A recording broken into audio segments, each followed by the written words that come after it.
54 hospitals done with 15,000 square feet land from state government free of cost. So here, not only is it academic institute, startup and industry, it's also a state government. So there are 4 stakeholders, right? And we've done this in 3 months' time flat. And it's a case study where 54 hospitals across the nation were done. And today, those have been adopted by those CSR organizations which funded the hospital. So they are carrying on with those hospitals. This startup has got 500 hospital contract from National Health Mission, NHM, and 140 from Meghalaya and several other states. So he's at a different level today. Wonderful, wonderful. A round of applause for that. It's a very inspiring, and you know what it can do, right? When synergy happens and collaboration happens. Thank you. So my area has been mainly food, water, and of course when I say food, both agriculture dependent as well as fisheries. So after becoming a technology enabling center and scouting for research that could give rise to startup, I have a whole lot of it. But what really is a success story is when during COVID, an individual working for Z as an interviewer, he lost his job. And as he walked, he's from India, and as he was walking, he found so much of betel leaves, nobody to use it, lots and lots. So he came to us and he said, there is lots and lots of betel leaves. I don't know, I feel if you suggest what I can do with it, we can think of an industry. We have the food technology division. So we said, since betel leaf has got medicinal properties, can we think of making betel leaf tea? Of course, the process is a very long one. Yeah. It took close to a year. He hadn't yet become a startup. Idea came from him, so we cannot take the credit for the idea. Yeah. But hand-holding, doing everything in the laboratory until it became a product. Wonderful. In 2 years' time that could be launched. And he got startup grant from MS Ramaya, big money. Fantastic. But helping him with getting the appropriate machinery. Yes. And also the pilot studies were supported. The machinery was available at CFTRI. Wonderful. He is now gone international because he has orders from many parts of the world, but not yet a big company. It is actually betel leaf tea that he has made. Yes. And it gives us, you know, all of us who are working in government, Yes. it gives us great satisfaction when startups and entrepreneurs become successful. Now you never know how a chai wala can go to whatever level, right? You know, so there are enough inspirations, and this is a wonderful story of inspiration and a story of success. One more small story. Yeah. This is where I say industry should have faith and come to us. Yeah. There is a major block in Supreme Court that has been raised on the cancer-causing property of betel nut. Campco is a very big industry. And they came to us, they said, a lot of problem is being faced. Many people's livelihood depends on agriculture. Can we do something to work on this problem?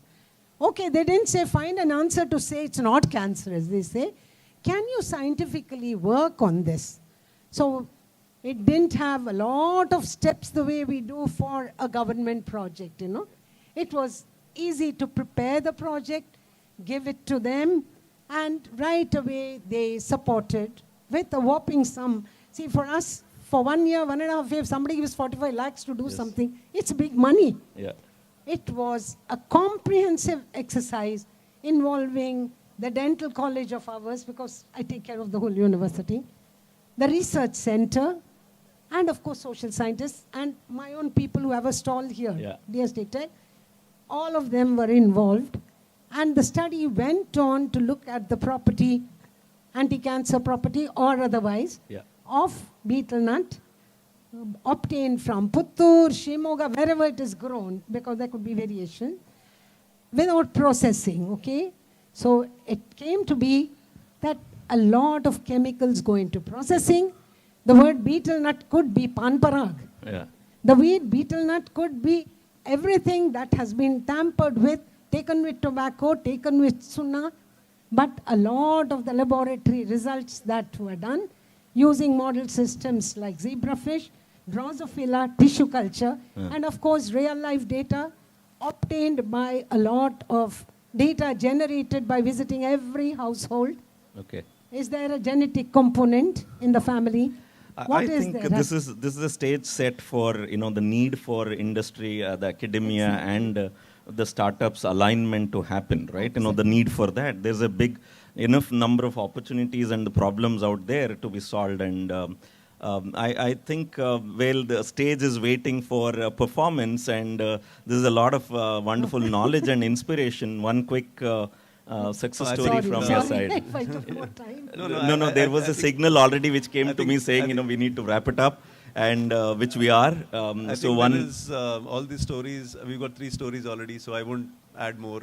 So it No, just shows. please, you are an entrepreneur. I don't have any stories to add right now. So your own story. So I think we should all talk about collaboration. I think Yes. the stories I've heard, I think it's just about people trying to solve problems together, right? I mean, and Tapasya Beach Festival, and I just want to talk about the organizers and bring them back. Yeah. Vishwas. Vishwas, a round of applause for Vishwas and all the organizers Aditya, here, right? Karthik. So Karthik, I think round of applause for Karthik. I think the way the collaboration has come out, they've brought industry, startup, Yes. and academy on the same stage. Oh, This has all fantastic. happened. So This is an example. Wonderful. This is a success story. We should write about it, right? So this as a platform. Thank you, everybody. Let's go to the. Yeah. So one of the things that I witnessed or been part of this as where the collaboration happened amongst all three is during, again, going back to the COVID times. Well, I was the super mentor from Niti Aayog, and Wadhwani Foundation had engaged us for mentoring the incubation centers. So one of the incubation center assigned to me as a super mentor was LMCP, AIC LMCP. And LMCP is the first pharma college in India, post-India independence. This is in Gujarat, Ahmedabad. And when the CEO and the manager and all I was mentoring, and this was during the first lockdown time, and COVID, and people were stuck and wondering. So that was the time I was asking what's happening in healthcare, and healthcare is health is wealth today, and lockdown, and what innovations are happening. And so on top of the mind, innovation that time was about sanitizing and masks and so on. So the real innovation, take a guess, and it was vaccine, right? So don't know when it is going to come, which country is going to release. And I asked one question to them during my mentoring thing. How many people, if there is a vaccine, need for vaccine, how many people would need it? I wanted to quantify. Obviously, they said everybody in the world, right? But I wanted numbers. So they said some 6.3 billion people would need vaccine. Okay? So then my next question was, what does it take? We don't know, 3 months down the line or 6 months down the line or 1 year, 3 years, no idea. But when it happens, how many syringes are required for that vaccine to be provided? And they said, obviously it will be 6.3 billion or even double of it, and depends on the vaccine, right? So where do we get that from? There's absolutely no way that we have that, and no country is equipped. And there is probably one which nobody wants to go with it during the vaccine, especially related to COVID. So just imagine a situation where vaccine is there, they announce that vaccine is there, but no syringes. There will be riots, there will be black market, there will be and the worst part is the vaccine price is cheaper than the syringe price. Just imagine that situation. Right? And the worst part is still it won't work if you can afford, because the principle of philosophy of vaccine itself is the herd, the more the people, then the efficacy increases, right? So then I said, you being in the healthcare industry and some of the best industries being come out of your educational institution, because it's the first pharma institution in India and 75 years in the making that time, right? So what can you do? How can you? So long story short, they sprung into action, got some of the startups to take care of the logistics and all that. Then they saw industries which could manufacture syringes, but hardly any in India. And those who could, very little. They started providing support, looked at how to fund and bringing funding support, clearances, because government in pharma and syringes and all, you need a lot of clearances. All of that they did. And today, India is the largest exporter of syringes in the world. And Gujarat has played a big role in that. And not only that, irrespective whether the vaccine is ours or not, syringes has been ours around the world. And if you look at nowhere in the world ever there was a report that was raised that shortage of syringes in the world during this whole vaccination time. And the best part is this, the whole world has an alternate for syringes beyond the vaccine today. And that is industry, the academia, and the startups, a combination and the impact that we can create.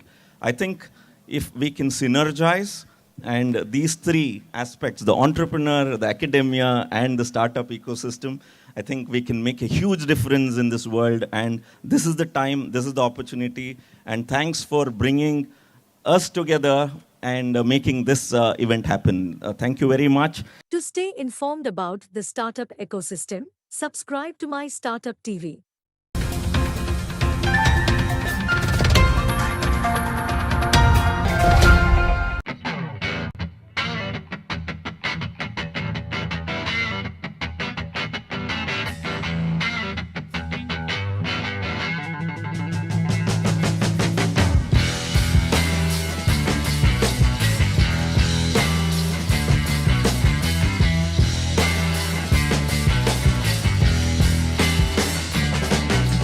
Good morning, esteemed guests and all the dignitaries here and all our participants, the startups. We are very happy to have you here. We want to welcome all of you all to the COVID valedictory session. COVID actually stands for COVID-19 Technology Development. This was an acceleration program that we had proposed to SPMCIL back in April of 2021, right in the middle of the second wave. So we during the pandemic, it was realized that the startups actually can really help in mitigating a lot of things that the country was facing, especially in terms of kits. So primarily, our initial idea was that we will help these startups to take their technologies which were at TRL level 3, 4 and help them reach the market. So we designed a 16-week acceleration program. We'll talk a lot more about it. We were very happy and we were very grateful that SPMCIL decided to pledge 2.3 crores for this particular program, out of which 1 crore was directly given to this startups as seed fund. So 8 of the startups have been actually funded through the program. Is somebody online? So I will just like to make a quick brief introductions of the people here. So I'm very happy to out from his profile. I was just trying to Google, sir, was that he has worked a lot in resolving man-animal conflict. So one of the things that I talk about is livelihoods, that providing livelihoods from forests so that the forests can be protected. We have a couple of programs that we are also designing and working around. And we're very happy that we have sir who probably later can also guide us in those matters. We also have Shri Ajit Rangrekar sir. He is now the CIO, the Chief Innovation Officer of Telangana State. He is also the CEO of RICH, which is the Research and Innovation Circle of Hyderabad. So thank you so much for joining us. I know that you're not well, so it's really we're really happy to have you here. With us is the Director of CCMB. And I will just like sir to say a few words about CCMB before we begin. Thank you. Let me start with, I've been kind of associated with RICH for a while now, for last 2 years, and with you people for again the same period. COVID is a time where most of us have come together, and it is actually I believe that from the context of the way startups have built up and the way things have happened in India, COVID is actually the turning point. And I hope that that particular momentum is sustained going forward. And so these associations that we have built during COVID should be nurtured, and also something that we need to really use it, harness it for addressing other problems. There are many problems which are interesting, and startups are working on such interesting concepts which you would realize after a while when they start talking about their work. And there are once people who are taking these risks which not many people would take 5 years ago. So I like the ecosystem currently for this kind of innovation ecosystem that is existing in India, and people like you are actually the ones who are going to want help and make it drive it forward. So what I want to just briefly talk about, I don't really like to take too much time, is about CSR CCMB.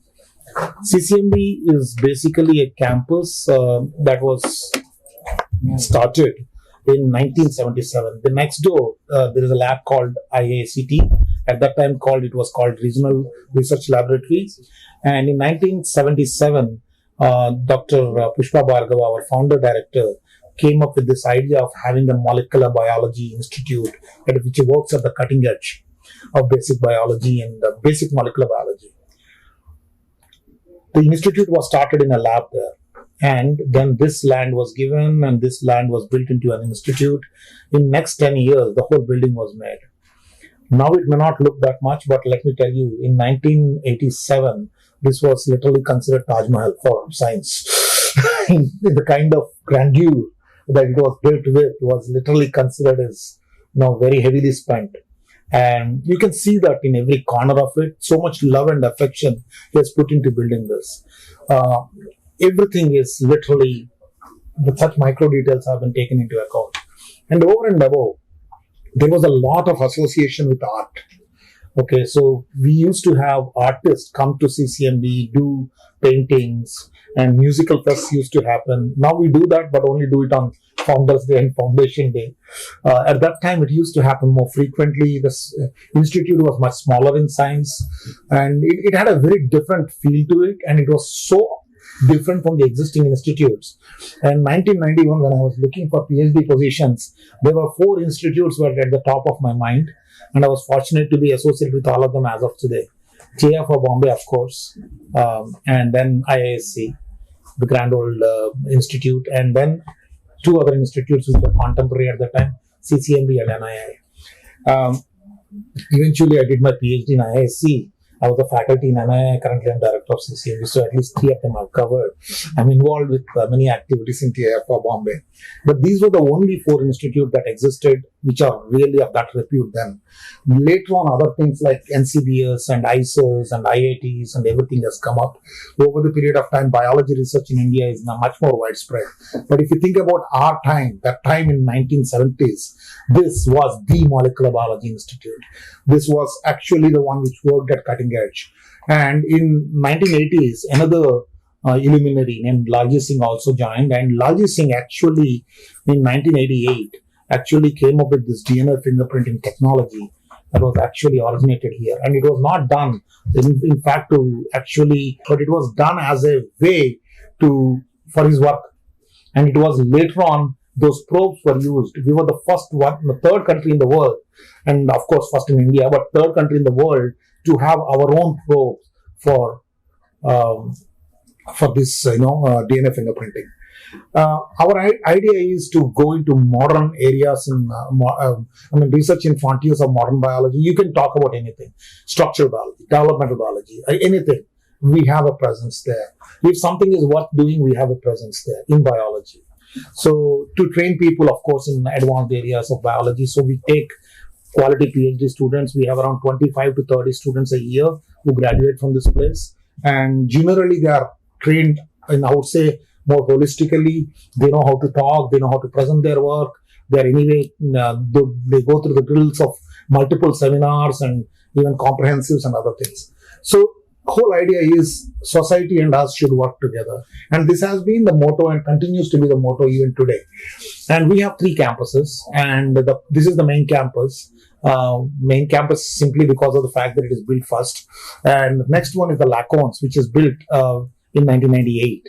And this is where Karthik and others work, and Umapati, and there are 4 more scientists who work. And then you have CRF, which is where Atal Incubation Center is currently located in the top 2 floors. And the bottom, this one of the floors is for the what we call as diagnostics for the human like rare genetic disease diagnosis, and then wildlife diagnostics. These are the other 2 things that we do in the campus. We also have a business development unit, and I'm planning to move a full-fledged infectious disease biology unit to that place. So these are the various areas. These are the campuses that we have. We have at this point of time, including residents, approximately 40 acres in the city, and another 48 acres is something we have near BB Nagar. So we have around 98 acres of land across Hyderabad. And we have around 64 scientists as of today. There are, in addition to that, another 8-9 people who are superannuated but are associated with CCMB, even research capacity, which includes Madhu. And then we have, that is what, 8 fellows. And then we have tech staff, which is around 93 people. Support staff is lower, but it needs to go up.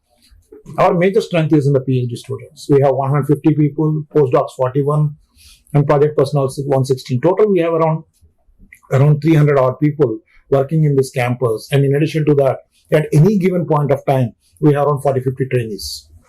And in addition to that, we have a lot of outreach programs. So we have an inflow and outflow of young people coming in and going into this institute.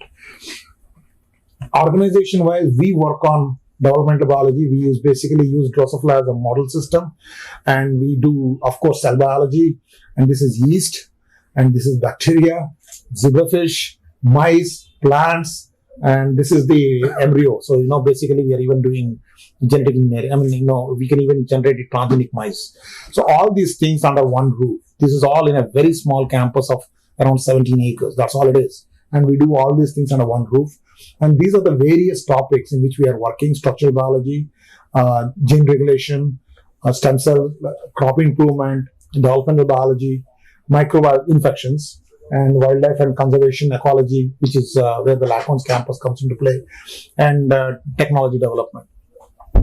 So we have most probably, may not be the best in the India, but for sure in the top 3. We have most probably the best possible facilities the country has to offer: bioinformatic facility, zebrafish facility, advanced imaging facility, X-ray facility, transgenic, cryo-EM, everything. Cryo-EM is one of the most recently added facilities in India here. And our scientists are recognized very well. We have 3 Infosys awardees here, a lot of J.C. Bose fellows, Shantaswara Bhatnagar awards, 12, and many other awards, whatever that is India has to offer. Some scientist or other has got it, including all the way up to Padma Bhushan. So, and fellows of national academies, most of us are already fellows of various national academies, multiple. And this is, in addition to doing whatever we do, the institute started from this place. CCMB is the place where CDFD started. CDFD went on to become a different institute. And we were involved in this Samba Masuri rice. Samba Masuri rice is basically had blight resistance, which is a bacterial, blight disease. So because of that, what used to happen is that the rice would go bad fast. And Sonti and Hitain, they have actually come up with this blight resistance. This was done with ICAR collaboration, and this is now in 6,000 hectares across India. Then we were heavily involved in sickle cell anemia, and we continue to be involved in working with sickle cell anemia. Sickle cell anemia is a huge problem in India. 7 crore people in India are affected by, are heterozygous minimally for sickle cell anemia because of one mutation, one base change in hemoglobin. That's enough for basically to give you the sickle cell anemia thing. We were involved in reintroduction of the Indian mouse deer into the wild, Umapati's work, and Lacones. Karthikeyan will also talk about it. We are involved in wildlife forensics. This was developed during Laji's time, or at a later point of time, it became part of us. COVID-19 work, we have done a tremendous amount of work end to end for COVID-19. Diagnostics, we trained people, we screened things. We have done everything in our capacity to help our government. And AIC was heavily a part of this because they even brought down the cost of COVID kits from what was 300 or 400 or 500 at that time to 70 rupees by indigenizing. Initially, it was 3,000. No, but when they picked up, it was around in hundreds, and they brought it down to 60 rupees or 70 rupees. So, and also they were involved in mRNA project. mRNA project, we are among the first ones to do mRNA project successfully. Means we know how to do it end to end, and it works. So now we are taking it to other diseases like dengue and tuberculosis, and hoping that this will be used. With all these things, we believe that we have contributed as much as possible into the society. And here is a slide that talks about Lacones. Lacones is such an interesting campus. It's not very often that in CSR system you'll even find one thing like this. They do everything. I mean, he works on snake venom and Pashmina shawls diagnostic to figure out whether it is Pashmina versus Shatus. He works on biodiversity. I'm talking about Umapati, and anyway, endangered species. Comes up with some diagnostics for finding out from the urine metabolite diagnostics. Interesting work. A lot of interesting work by scientists of Lacones. I'm only talking about two, but in case it is required, these are the people who really can talk about it. See, documenting biodiversity pattern in an integrative framework, ecology and evolutionary drivers of the community, assembly and diversity. So endangered species, of course, using genomics, reproductive and stress biology, understanding human-wildlife conflict, all these things. I mean, I would say that not even whenever our DG or anybody comes here, they're mighty impressed by the fact that we have end-to-end, which includes something like Lacones, right? There are multiple applications, including wildlife diagnostic, biobanking, we do it, extractive species conservation, we do, all these things are done. I believe an institute of this level should be heavily involved in training people, and we are heavily involved, in fact, in training people at every level. So those who are finished masters, those who are doing masters, those who are doing BTech final years, those who are doing integrated MSCs final year, everything. We just train people and they come here. In addition to that, we have a huge level of science communication. Open Day in CCMB is a very famous one. Attended by easily 7,000 people from Hyderabad. Every Open Day on 26th September. It is attended by almost 7,000 kids. And Atal Incubation Center, I mean, anyway, you guys are here for that. But nevertheless, it is part of something that was started around 6.5 years ago and is doing fantastically well. And that is what anyway the talk is going to be about. COVID-19 work, as I just now said, we did everything in our capacity. And with this, I'm going to stop my brief overview of CCMB. It's a popular place. In CCMB, at least, we don't have to say that we are working in CCMB and they look at your face with a question mark. It doesn't happen. They know. And this is the Open Day photograph at CCMB. Thank you. Thank you so much, sir. And I would just like to introduce our CEO, Dr. Madhusudan. Sir, if you could just give a little brief about AIC CCMB. Also, I would like to welcome Suresh, sir. Dr. Suresh Munduswamy is from IIPH, which is the Indian Institute for Public Health. And he has also, been a very good mentor to us, and we welcome him to the meeting. Good morning. Good morning, and personal. I'm very happy to have you, sir, with us from an organization that was, helped us extremely well in a situation during the COVID time. And I thank you, Mr. Ajit, for being with us. Of course, Suresh from HI with us. Thank you very much for being here.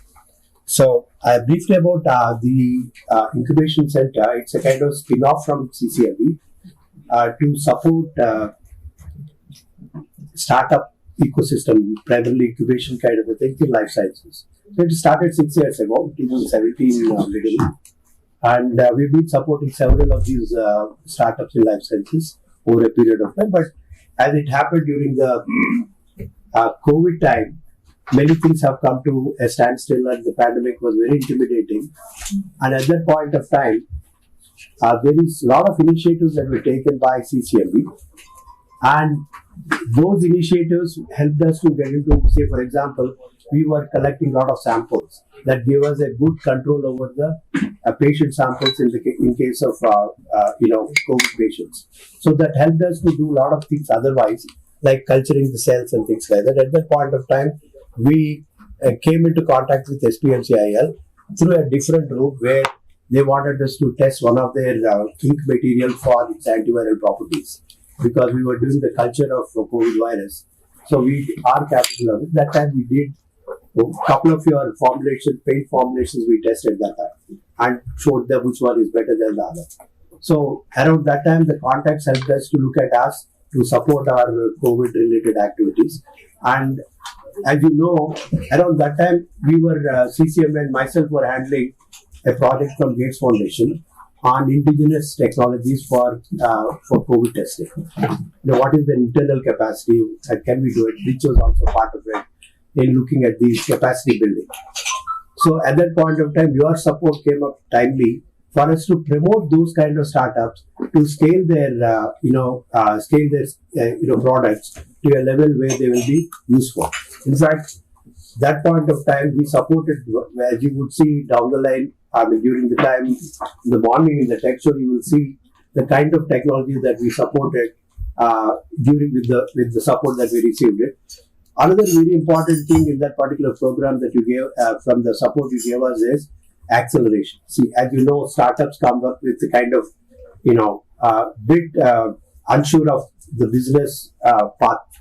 So it's very important to train them very early in their game about what kind of challenges they face. So we had a 3-month program, what we call as acceleration, I'm sure you are aware of, where we bring a lot of experts from different business, marketing, IP, regulation and all these things. We bring them, make them aware so that they can put their product in the market very quickly. In fact, you will see some of the products that they have made are really impressive. And we also made a couple of charts. Later on, you will see on what is the impact the support that was given by SPMCAL brought to the company. So we have certain slides in the tech show that tells us what is the valuation increase of the companies post the support that we received from SPMCAL. These are all the kind of metrics that tell us that the support was timely and the execution was proper.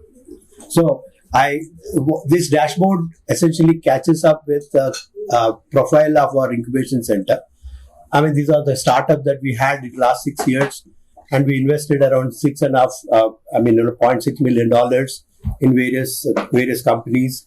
These we call them as portfolio companies, and these companies have raised 25 million last 6 years in various private funding or public funding, and 35 patents were filed during the stay in these 6 years from these people. And these are the various national programs that come to us, like Destiny, the seed funds from Startup India, Mighty Startup Hub. These are all various funds we operate to support our incubatees and also the startups. And these are all benefactors, like SPMCL is one.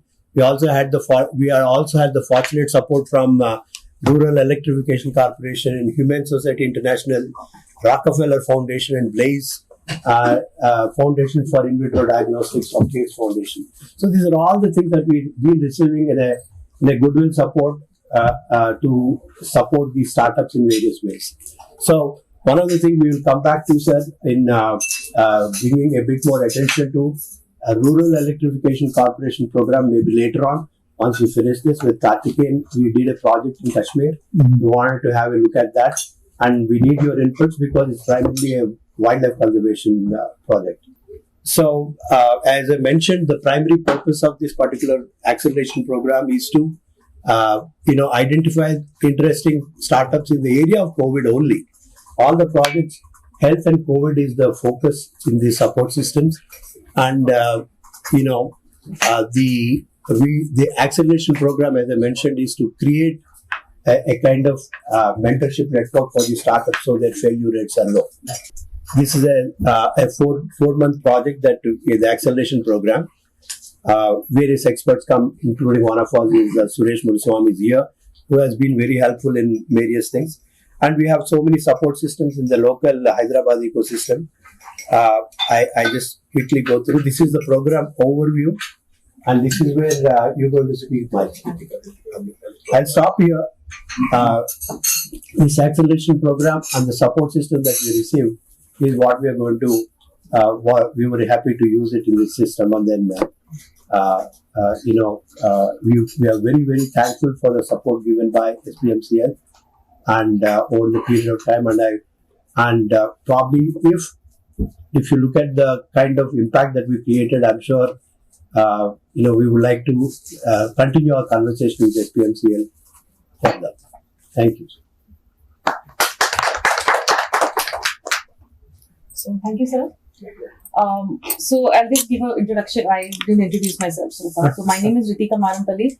I look after, I'm the head of corporate relations at AIC CCMB. Primarily, I look at the CSR project. So I have also been the POC for this particular project. And I am extremely thankful for the opportunity because this was my first CSR project. And I learned a lot from it. And I have had the most wonderful experience, because one thing was that, people on the other side also understood what we were talking about, which for a lot of CSR projects, they don't understand why they should be supporting incubation centers. So primarily it started from there that, we explained what we were going to do, and from SPMCL also that at that point of time, Dr.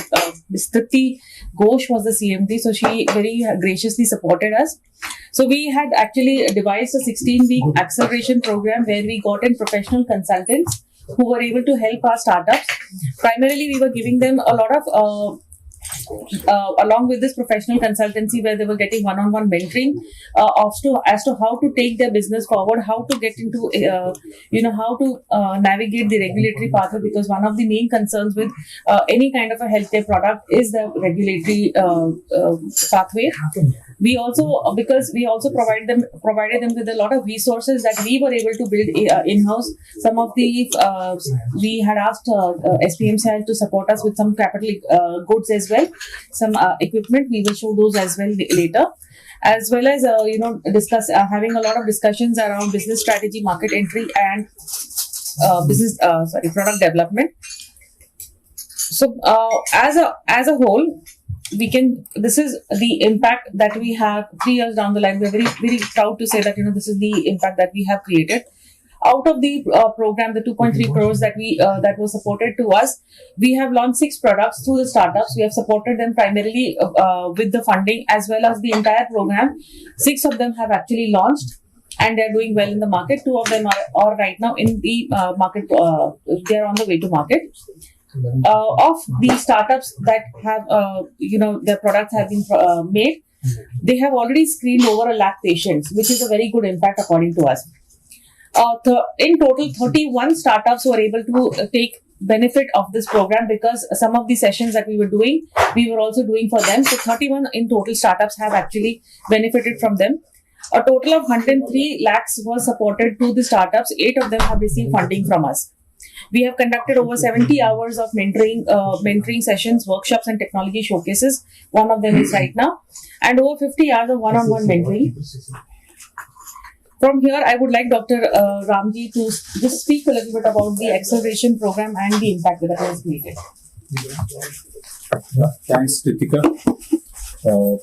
Sir, I think having CSR support to various blood donation camps or maybe, distribution of medical kits, etc. So for several years, I think so many agencies funded, but, this is a first of its kind support for the incubation center to invest small funds to push the startups. So innovation activities, SPMCL actually supported several healthcare programs that I were aware. Yesterday we were discussing with the audit team, and thanks to them for letting us know more activities about that. So these innovation activities, when we are getting this kind of support, we have to have a proper plan. That, as Dr. Madhu mentioned, how we can actually support them with the proper one-on-one mentoring. Those days, in fact, corporate connections and clinical connects, which are really required, and also having their problems in pricing as well. So we have to come for those kind of pricing strategies for the startups, and also marketing understanding, and also channel partnerships, sir, because they may not be commercializing their own products. So we have to actually connect with the existing market players. So we did first 2 cohorts with a partnering agency, but further we went down to our own extended mentorship programs. So as we 3 work for the core team to take care of this program, we have Mir, who is the coordinator. Mir is here. So he coordinates the entire program, and Nagmani, as a technical officer to look at it. And having this small push of grant, they need much more seed fund or investments as well. So that's why we actually had Anuj Kapote. He takes care of all the investments, how they can be actually streamlined to the next level, scale up studies and GTM strategies. So,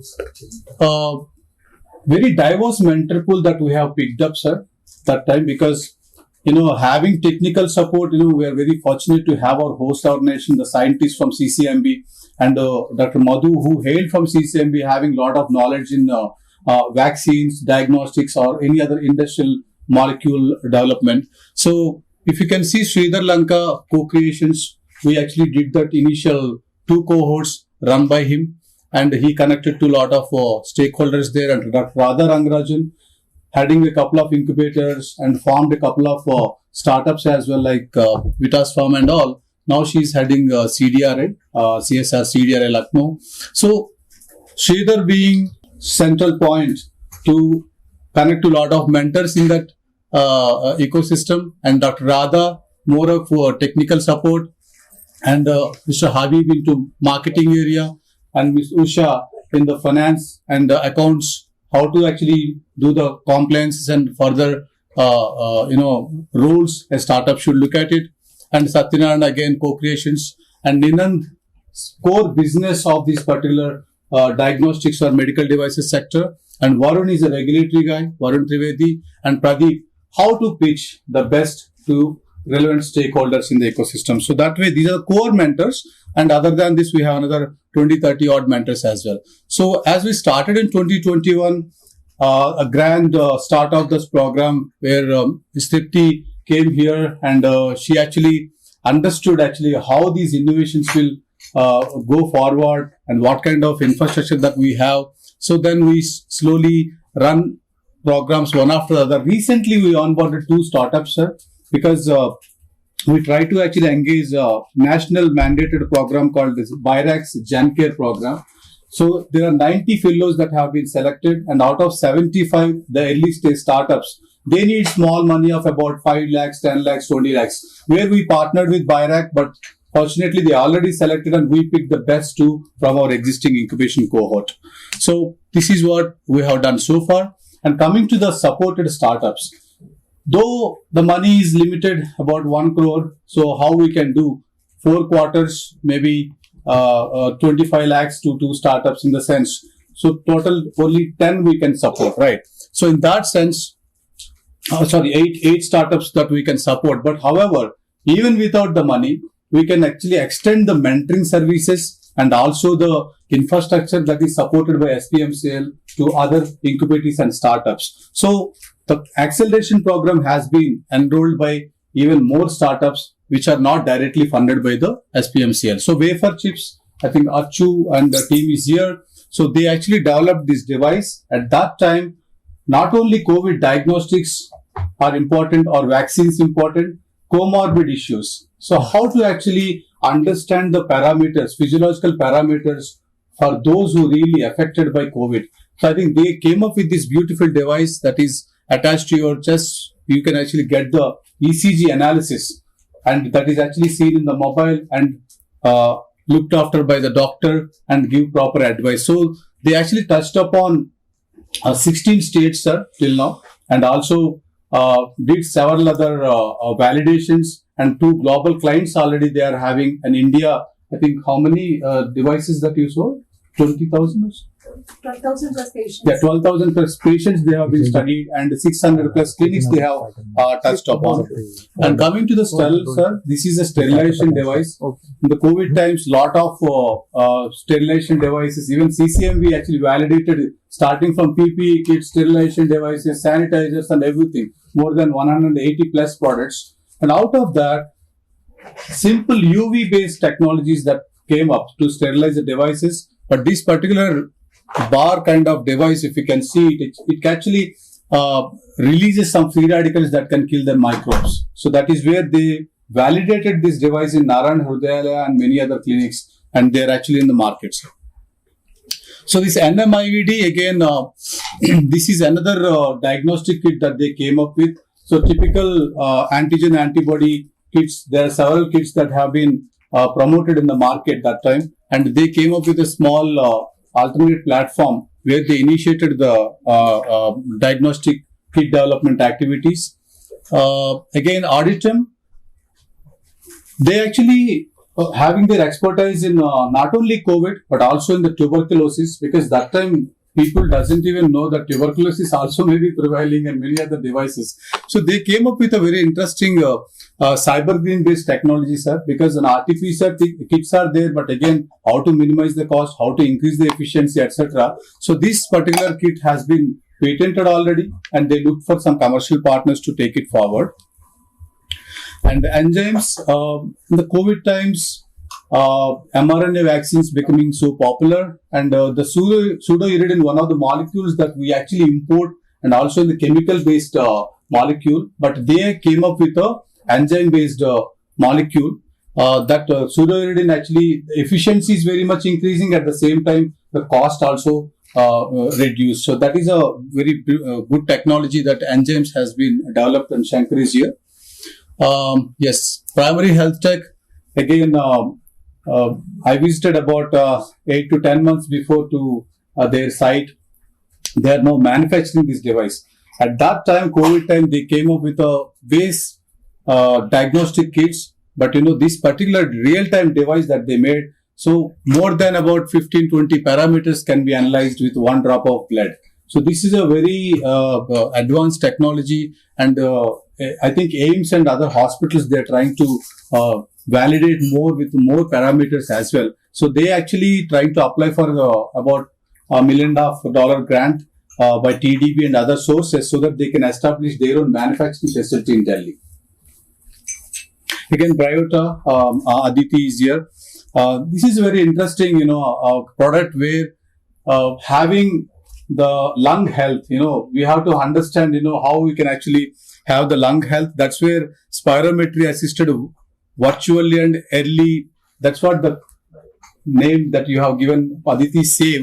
So you can understand, what kind of parameters can be considered while using this device, so that the lung health can be understood, the COPD can be analyzed for each of the patients, and they also kind of, how many states, you touched upon? So we have almost about 6+ states and plus best, and we are going ahead with a big program coming under NHS. So National Health Management. So I think that is a big story that Bryota is adding up here. And Ripple Healthcare, elderly fall detection, right? I think this is again, may not be directly linked to the COVID, but recently we picked it because, elderly people suffered a lot actually in the COVID times. And, again, probably the consequences that may be happening, COVID or non-COVID based infections or age-related issues. This is also very important to support such kind of communities. And they already finished the MVP and validating with which clinics and all? AIIMS you are doing, right? Yeah, AIIMS New Delhi, the device is being validated, sir. So, if you can see, they may be at the TRLs 2 or 3, and some may be at the 4 level. But, ultimately down there, with the small 10 lakhs or 12 lakhs or 15 lakhs money, or even without the money, the companies could able to go to the TRL 7, 8. I think that is very important. Of course, a couple of dropouts are there in the sense because of their tech lesioning problems. At the same time, team issues that one startup could not go forward. But otherwise, I think as Ritika mentioned, out of the 8 financially supported startups, 6 have been, going to the next level to reach the market. So these are some of the snippets that we have. And Dr. Ghosh came here and we kind of, announced the program to the entire country because, first of its kind of support to the innovation and technologies where a lot of interest came in, even not only from the CCMB, but outside CCMB as well. So these are some of the tech showcases that we have done using SPMCL support, that these technologies have been promoted in various forms, not only in the BioAsia or Global Bio India and many other, even the G20 DIA also in Bangalore, we actually showcased this COVID-based technology supported by SPMCL. So these are the few equipment that we purchased here. And they have been used not only by the SPMCL supported grantees and awardees, but also other startups of AIC CCMB, thanks to the great support by SPMCL, sir. So I think we'll be moving ahead after another half an hour or so to the tech showcase that has been arranged, where you can actually see the real devices, how they are performing and interacting with the founders there. So we thank you, Mr. Vijay, sir. I think, this is a great support by you and also former CMD, Shri Shrimati Tipti Ghosh. And of course, one note we have to mention, Dr. Madhu is mentioning, the initial dialogues that have been started, as Durga is mentioning, Dr. Lalita Goyal and Dr. Dayananda actually put a note to CCMB, the then director, Dr. Rakesh Mishra and all. So the dialogue started that time, and fortunately today we have seen the reality here. So thank you so much for being here, sir. Probably any questions or at this point, otherwise maybe you can interact. So, so before we go to the tech showcase, we have some of the guest of honors today. We'd like to hear from them of how they actually engage with these startups that are associated with this SPMCL program. I request Professor Ajit Rangrekar, please. So, I think even before I start, sir, I want to really compliment you because, while the use of CSR for innovation is legally permitted, it is probably less than 1 or 2% of all the CSR goes into. And I would very strongly urge both CCMB and you to please publicize this. This is an really path-breaking step. And this must be encouraged so that more and more companies start using, because the multiplier effect of this is going to be humongous. Yeah. So I think that is one very strong, and I must congratulate both of you. Of course, I know many of these startups. We work and support some of them, and in Telangana, we've had a wonderful confluence of a whole lot of things that makes it even better. Yeah. So let me just step back a little and talk about the whole issue of innovation in the state. So when the state was formed in 2014, the state decided that as a new state, what do I do that's different, say, from Karnataka or from Andhra or from anywhere, right? So the state decided that we will say innovation is our USP. The second thing the state said is that innovation must be inclusive. So it cannot be restricted only to the rich or to the educated. It must cover farmers, it must cover rural people, it must cover women, children, everything. So, and the third thing the state said was that as a state, our role is only to help create the infrastructure and to let the individual citizens do the innovation. So the state is not going to get into the actual doing of innovation, but enabling it. So under that, a number of institutions were created. T-Hub was the first one that we created. At that time, I was still at ISB, and I take pride in the sense that we actually thought of T-Hub in my boardroom, and we were, some of us were the founder directors of it. Rich, which I now look after my retirement from ISB, was another entity which we created for a very specific Hyderabad-centric purpose. Hyderabad has 40 plus national research institutions and another 20 or 30 private top quality research institutions.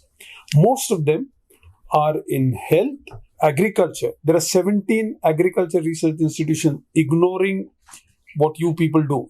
I put you under life sciences, but excluding that, there are 17. And there are a large number of defense and aerospace. Right?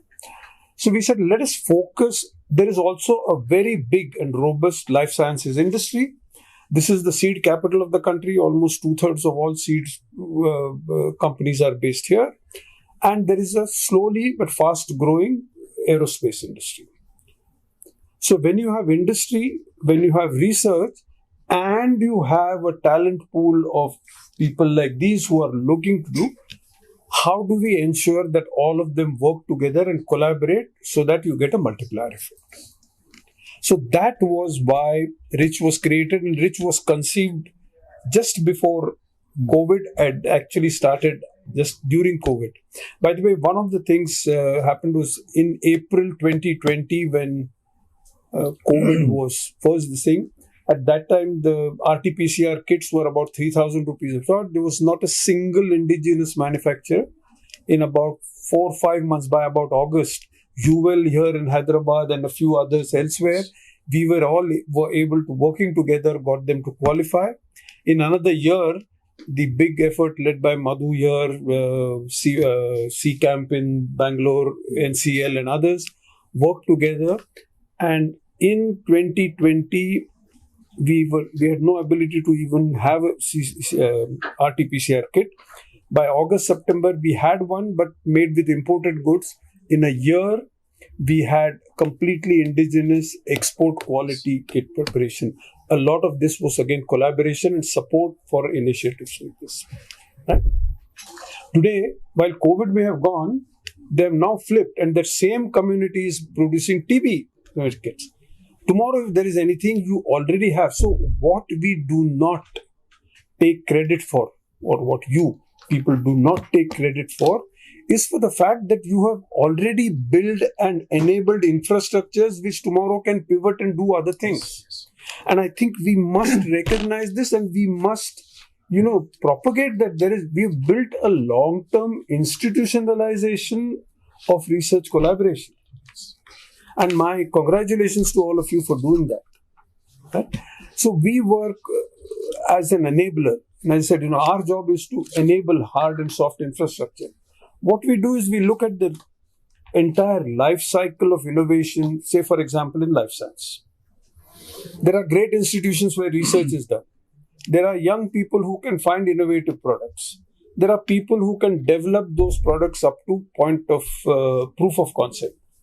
But then comes a very important step called validation. And unlike a digital product which I can put in manual, who the hell cares if it's validated or not? Who cares how much it is? We cannot let loose people in the life sciences sector without proper validation.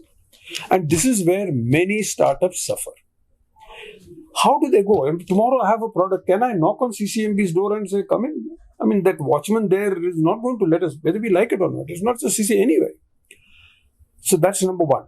Number two is, where are the hospitals who are going to say, okay, where is the clinician support? Many of these people, how easily can you get clinician support? You manage to find one clinician to help you. God help you if you can do that. And then you're desperately looking. So how do we solve that problem? Today we have 16 or 17 hospitals working with. But there is one big problem, sir. The digitization of electronic records is only in the private sector, at least here. Again, CSR support to digitize public hospitals will give an enormous help to the startup community because, who goes to the private hospitals? Only the wealthy. So you're going to get a distorted sample if I go to the private hospital. We need help to go to digitize public records and to make them available with all due procedures, privacy, informed consent and everything. But I think that is what will really help this country to make to the... Without this, in both agriculture and in health, we are likely to be left behind. So my hope and wish is that as we proceed, we need to form bigger collaboration. Collaboration like what you offer is not available at the moment. So that CSR support and funding support by informed people who understand what is happening, I think that is going to be critical. Let us hopefully widen this. There's a lot more that these institutions are capable of. I think, in my opinion, we are doing less than 1% of what we are capable of. And, one more thing that really worries me is AI. It's already reared its ugly head. And we are only looking at misinformation. But creation of destructible, life-threatening products is a distinct and a big, scary fear. And how can all of us create an ability to protect the society against it is going to be something that I hope we all work for. We will always support you. One thing I will say is that whether it's one government or other, I have worked with 5 chief ministers in the last 20-something years. No chief minister of this state has ever not supported innovation. So I'm personally confident that going forward, whatever happens, whatever they do politically, that's their lookout. We don't want to get into that. But ultimately, all of them support, and that is the strength that this city and this street has. So thank you once again, sir, for your support, and thank you, CCMB, and well done. And more than them, thank you, these great young people who are working there. You are actually the people who do the work. We do only the talking. So God bless you. Thank you. Thank you, sir. Thank you. I request Dr. Suresh Muniswamy. It's actually great to see progress being celebrated, because it's not always often that we actually see change before our eyes. When I used to be in a clinic, which was fairly long time ago, patients, I actually started a clinic where I was born and brought up. So it's always a wonderful opportunity to treat people that you know of, you grew up with. They come to the clinic, you treat, and then next day you just walk on the road, and then you see them, healthy and then happy walking around. We don't actually discuss anything, but it's always a feeling of happiness when you see people getting treated by you and being healthy. It's also reflected in a slightly lesser way when you are teaching, actually, because students come in fresh, and then after a few years, at least they appear a little bit enlightened. But when you look at startup companies, you have a fixed time limit. People come with relatively raw ideas, and then you put them into shape, and then they go through this process, and the processes become helpful to the people. And then you see changes happening. So this is again a wonderful feeling that you actually see that ideas take shape and progress. And this is 10 times difficult in our country. Anything that happens in our country is extremely challenging. And what I usually say is, it's not just a challenge.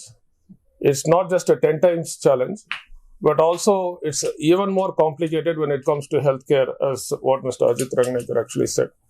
If you have any new idea, it can go on to a product next year. But if you have any new idea in healthcare, it's going to take at least 5 years, 10 years for it to reach people.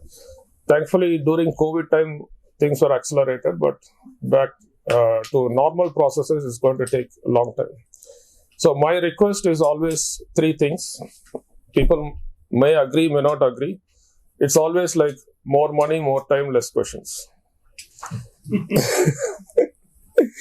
And there are reasons, especially in healthcare. We can't compare healthcare to any other area because it's heavily regulated. So you definitely require more time. And the regulatory process is very expensive. The moment you reach the field, it's all expensive, not under your control. You'll have to keep pivoting iteratively. You have to redo a lot of things. So every step is expensive, so you need more money. And of course, we all go through this ethics process, and then we all try to do things the right way. But all questions cannot be answered all the time. So more money, more time, and less questions is usually the thing. The other side of this entrepreneurship is India is always dependent, or perhaps even now a little bit dependent on, and the challenge here is we have a lot of unique problems. India does not have a comparison anywhere in the world. We are a country of 1.4 billion people. Maybe in comparison, China is perhaps the only one that comes as close, but our challenges are our own challenges. Nobody is going to answer. And 20 years, 30 years before, if we had a challenge, we were just seeing and we can't do anything. But now, at least we have a system. We have all these younger minds taking the risk and coming out with solutions. And that should at least make us very happy that there is actually hope, there is way forward, and we can at least take care of ourselves. And during COVID, not only we are taking care of ourselves, but we are also leading the way for the rest of the world, which has never happened so far, at least in maybe a lot of our own living memories, maybe 500 years before it could have possibly happened. So there are a lot of wonderful things that are happening, and AIC CCMB is literally in the heart of it. And Hyderabad has a wonderful ecosystem for healthcare, and we should all come together. And there's always a way to do it better. So I'll probably quickly end by saying congrats, great work. We should all keep going forward. And the donors, please, more money, more time. Don't ask too many questions. Thank you. Thanks, Professor Suresh. And also directly or indirectly, I think Dr. Karthik, Dr. Umapati, having their innovation zeal inside their brains, they're constantly engaging with us in various aspects. Thanks for joining us. So now I request Shri Vijay Ranjan Singh Saab. Before to that, I'd like to tell briefly, sir, a couple of liners. I got great information about you. Close to 3 decades is working for the government and in various roles and policy making. I think in the country, especially the fertilizers corporation, how it is to be developed. And he actually worked for FCIL and HFCL organizations and part of various agencies across the country, and of course mostly into the Karnataka government. One last thing, one interesting thing that is close to my heart is also a wildlife photographer. Sir, actually, I would like to see more of your works, and please, I would like to hear from you to the audience, please. Thank you. So, I am sitting here in front of all of you because first I was an IFS officer. Yes. Before being an IFS officer, by education, I have done my master degree from molecular biology from University of Delhi way back in 93. Then it was the only institute of Mr. Maheshwari. He used to run a MSc course in the Department of Botany. So I have done my specialization of 1 year in MSc from there. So I also wanted to be a scientist like you long back, but coming from a very feudal society of erstwhile Bihar, now Jharkhand, I was forced to write the civil services. I have written a GRE. I was selected for the Wisconsin, but I was not allowed to go.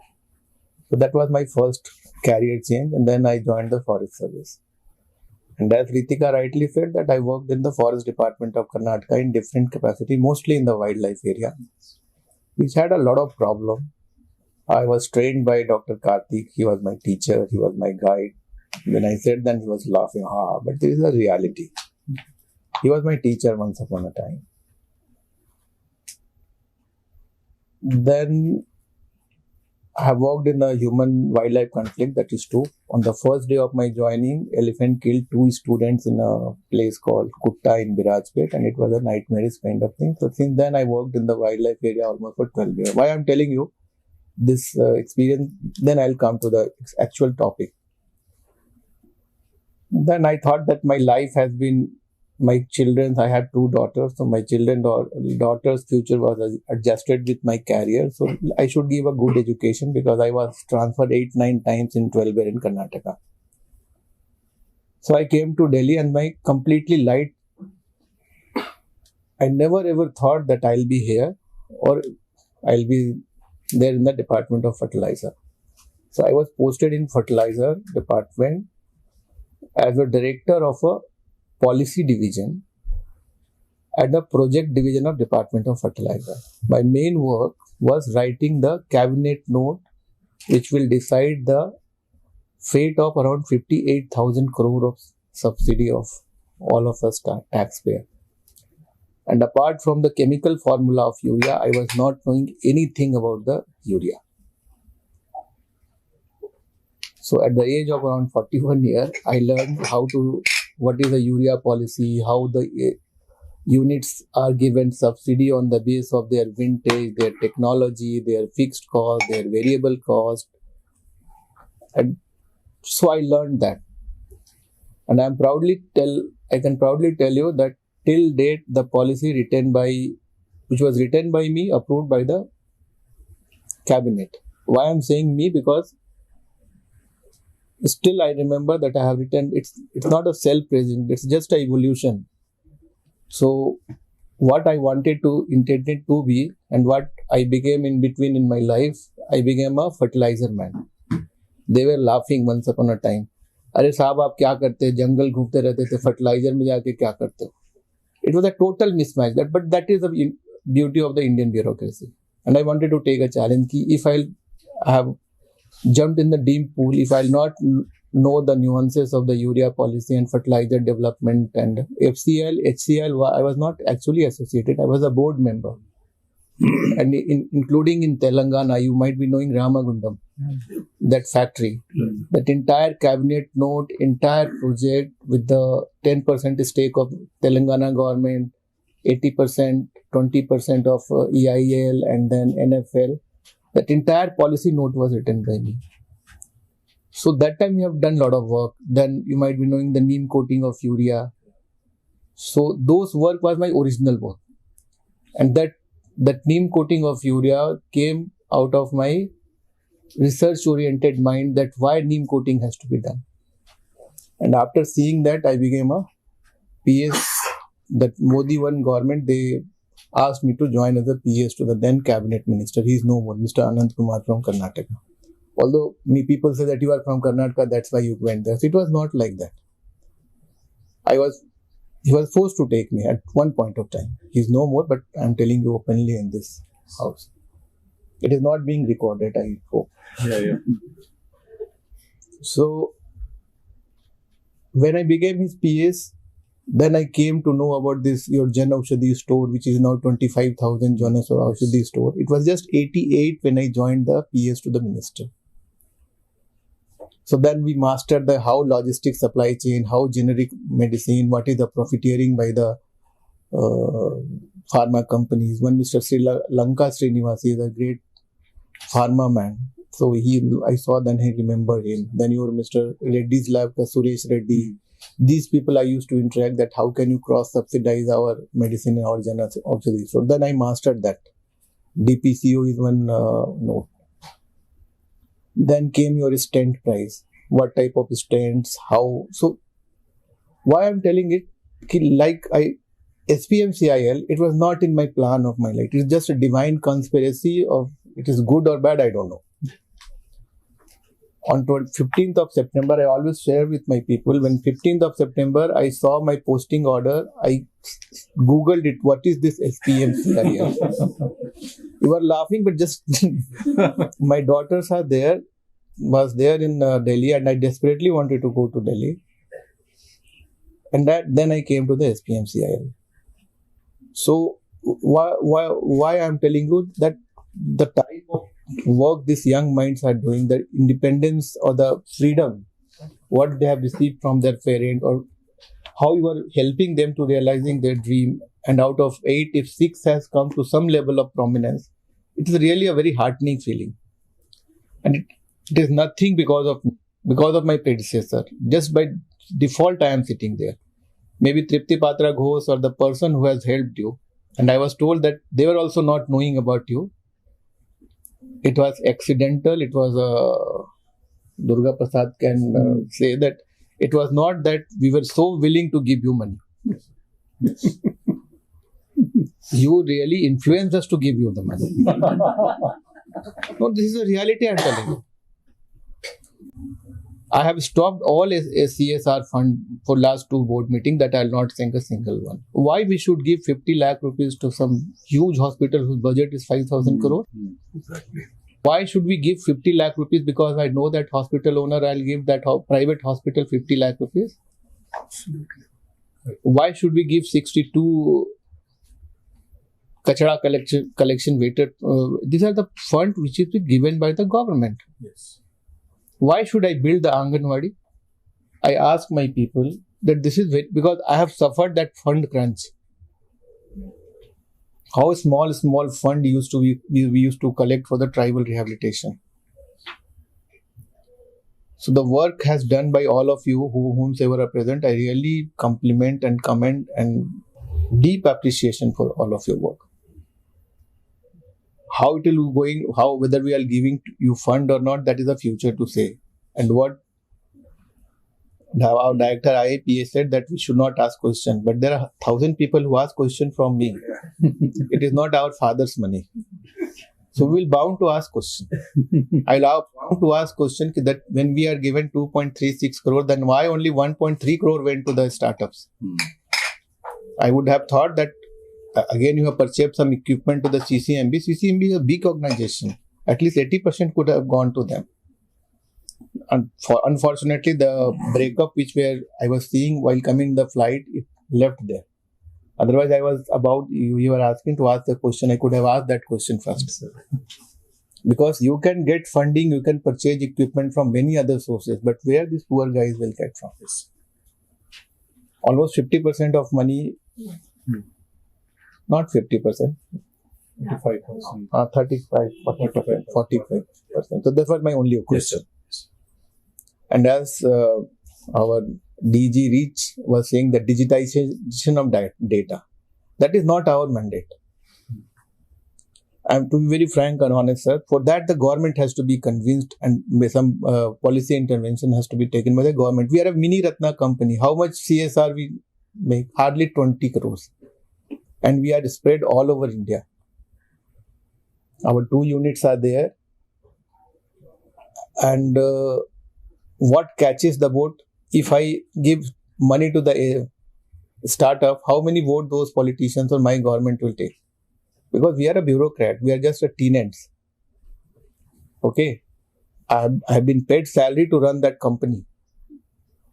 For one project, I don't want to name, but fortunately that project was decided. So we'll be having some money. You submit the project. I'll not promise that we'll give you or not give you. But I'm biased toward your projects. And I'll give a favorable consideration. First, the CSR subcommittee will decide about it, and then it will come to me for the final approval in the board. I'll support your proposal, but question they ask, and we have to convince them why we are giving. Because some very powerful voice came, and that's why this money came to you. Otherwise, it would not come. It would have gone somewhere else. So since we have done it, we are ready to showcase our success. We are ready to see that how we have helped innovation, how we have helped the young mind to realize their dream. We will definitely do it. But how and when, there is a question mark, because everything is not in my hand. What is under my control, I can tell you, but what is not under my control, I cannot promise you. Because I am also working in some system where I have to answer. Otherwise, there will be 100 of petition and CVC and all those things. So if a private organization, if the Infosys Foundation or HDFC or maybe HCL, even other foundation, if they are money, they are not answerable to any public. But we are a public office. So we'll definitely support, sir. Don't worry. We'll not ask questions. We'll convince them. So I'm really privileged, feel honored and inflated to amongst such a bright mind and such intellectual people from different walks of life. So thank you for inviting me. And we'll definitely support. But how and when, it is just future to come. Okay, thank you. Great, sir.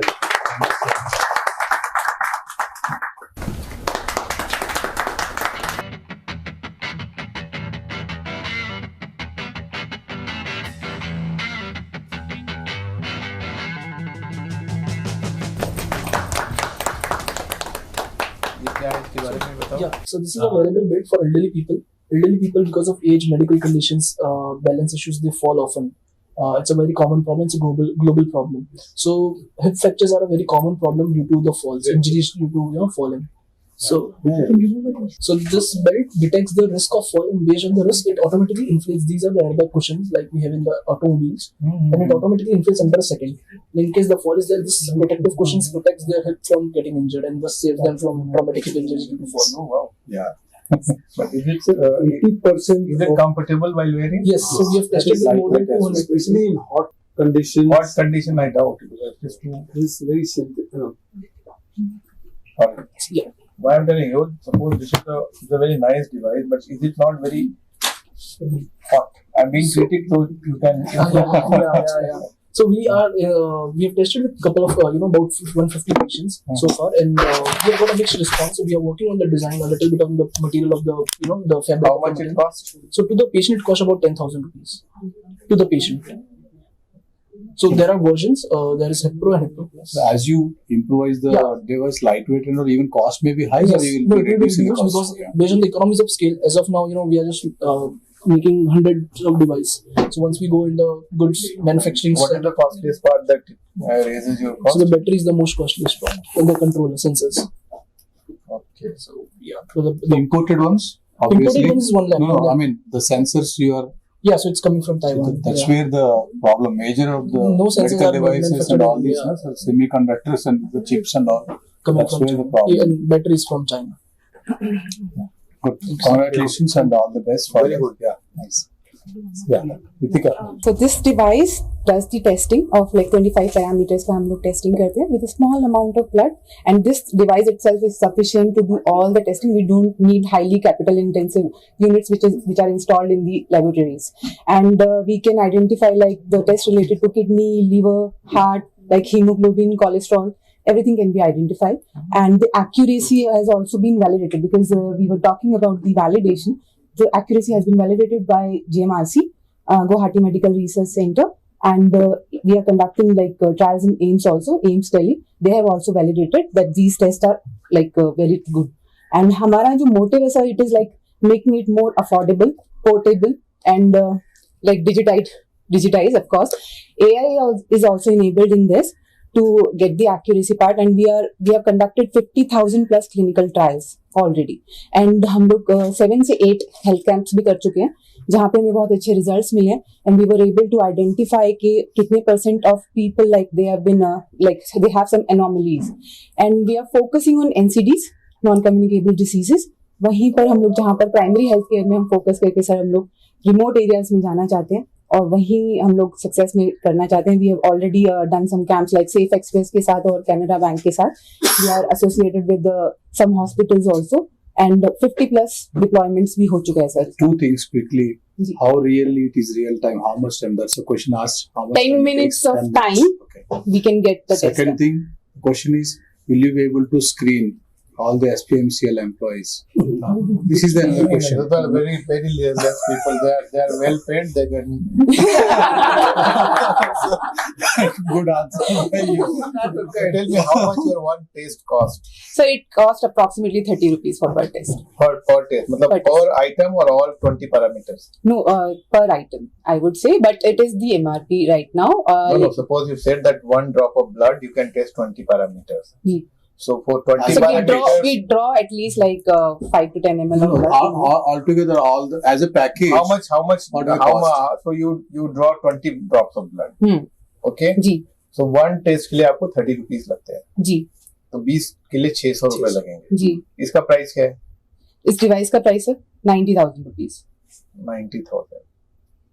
What are the consumable costs and all other? Consumable ये तो cost fix cost हो गया. इसका variable cost जैसे chemical, reagent. जी reagents होंगे sir इसमें. reagents का जो कॉस्टिंग है, because we are manufacturing everything, तो हम लोग वो तकरीबन हमारा 10 से 20 रुपए के बीच में होगा reagent पर टेस्ट. जी. महंगा ही है. सर लाइक हम लोग ये पेशेंट का कॉस्ट बता रहे हैं, मैं अपना कॉस्ट नहीं बता रही हूँ, बिकॉज मुझे भी बहुत लाइक नहीं मैं आपको क्लियरली बता पाऊंगी वो वाला कॉस्ट, लेकिन this is the cost to the patient. जो 30 रुपीज हम पेशेंट को चार्ज करेंगे. अगर हम 20 टेस्ट करना चाह रहे हैं तो we will give them package like 600 से 800 रुपए तक के पैकेज में will conduct 20 test for that patient. नहीं, जैसे मैं ये सोच सकता हूँ कि जैसे हम कोई बहुत जैसे not taluk level hospital, hobli level in Karnataka, we say hobli level, taluk level, gram panchayat, hobli, then taluk and then district. जी. तो मान लीजिए जो लोग बाहर जाके करवाते हैं, जैसे अभी हम लोगों ने पहले आपके लॉन्च करना.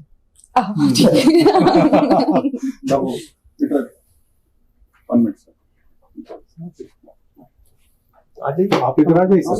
अरे आप ही लोग का पैसा दे रहा हूँ मैं.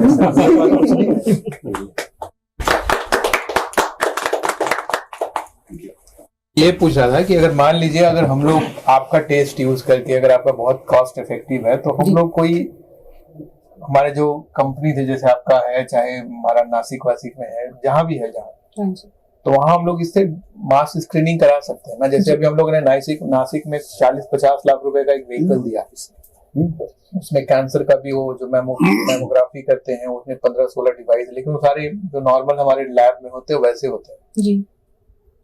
तो इसलिए मैं पूछ रहा था, इसलिए आपको इतनी डिटेल पूछ रहा था कि कितना लगता है, क्या लगता है, क्या क्या टेस्ट करा सकते हैं, क्योंकि कम्युनिकेबल डिजीज से तो ज्यादा आजकल किलर है हमारा बीपी है, कोलेस्ट्रॉल है जी, ये सब कुछ टेस्ट कर सकते हैं सर हम लोग। शुगर भी टेस्ट कर सकते हैं, हीमोग्लोबिन टेस्ट कर सकते हैं, HbA1c टेस्ट कर सकते हैं, क्रेटिनिन कर सकते हैं, LFT ट्राइग्लिसराइड्स भी कर सकते हैं।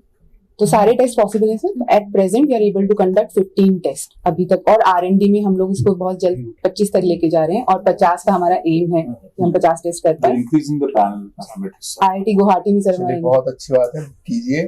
हम तो आपके टच में ही है, मधु सर से भी आप टच में रहिए। अगर हमें आपकी जरूरत पड़ी तो हम आपकी सेवाएं जरूर We look forward to it, sir. Thank you. Congrats and all the best. Thank you. So there is a impact book release by Sir, this is the impact book. We are inaugurating through your. Yes, sir. No, sir. In also. Sir. दो ही CEO sir को दो। Sir ये project हमने दिंडोरी नासिक में किया।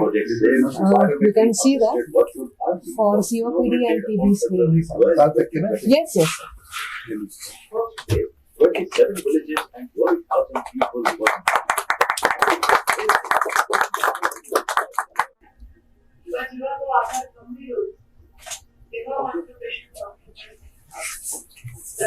Just explain quickly about Yes, sir. This is safe project. We have particularly done it in Nasik area, Dindori, where we did screening of more than 75,000 people for the first assessment of the COPD and TB.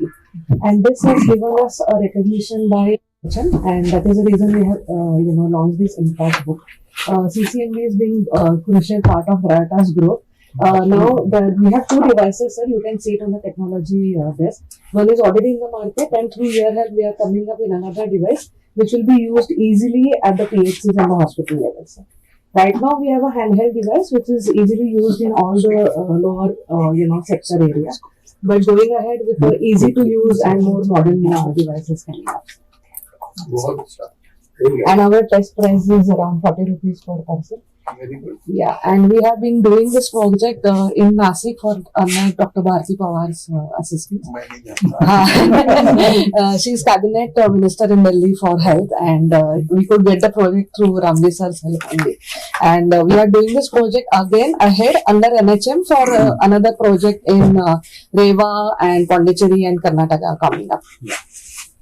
Thank you so much. And, do well. Thank you. Thank you, sir. Thank you, sir.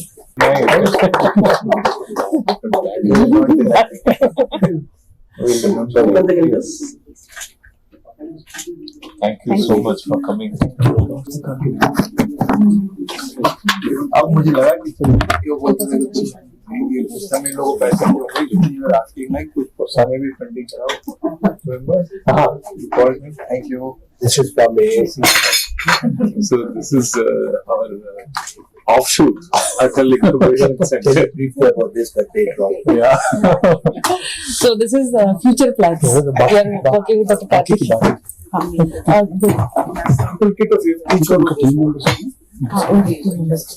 क्या कौन है? So this is sample kit of Public. Please. you give it to other motions. There are two more people here. Now cheaply. Photos. Yeah. Should I? Yeah, please. We'll have one photograph with our guys. Yeah, so ground to we are planning. Okay, sir. आप लोग directly भी मुझसे touch पे रह सकते हो। ये तो लोकल फैमिली लोगों में बाईपास नहीं कर रहा।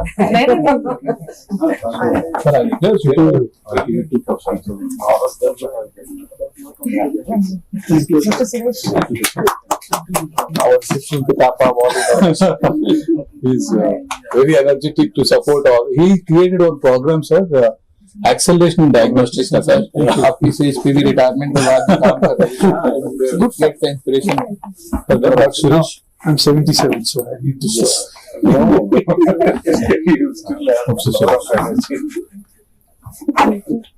इनका छिप गया होगा ऐसे करके। ठीक है?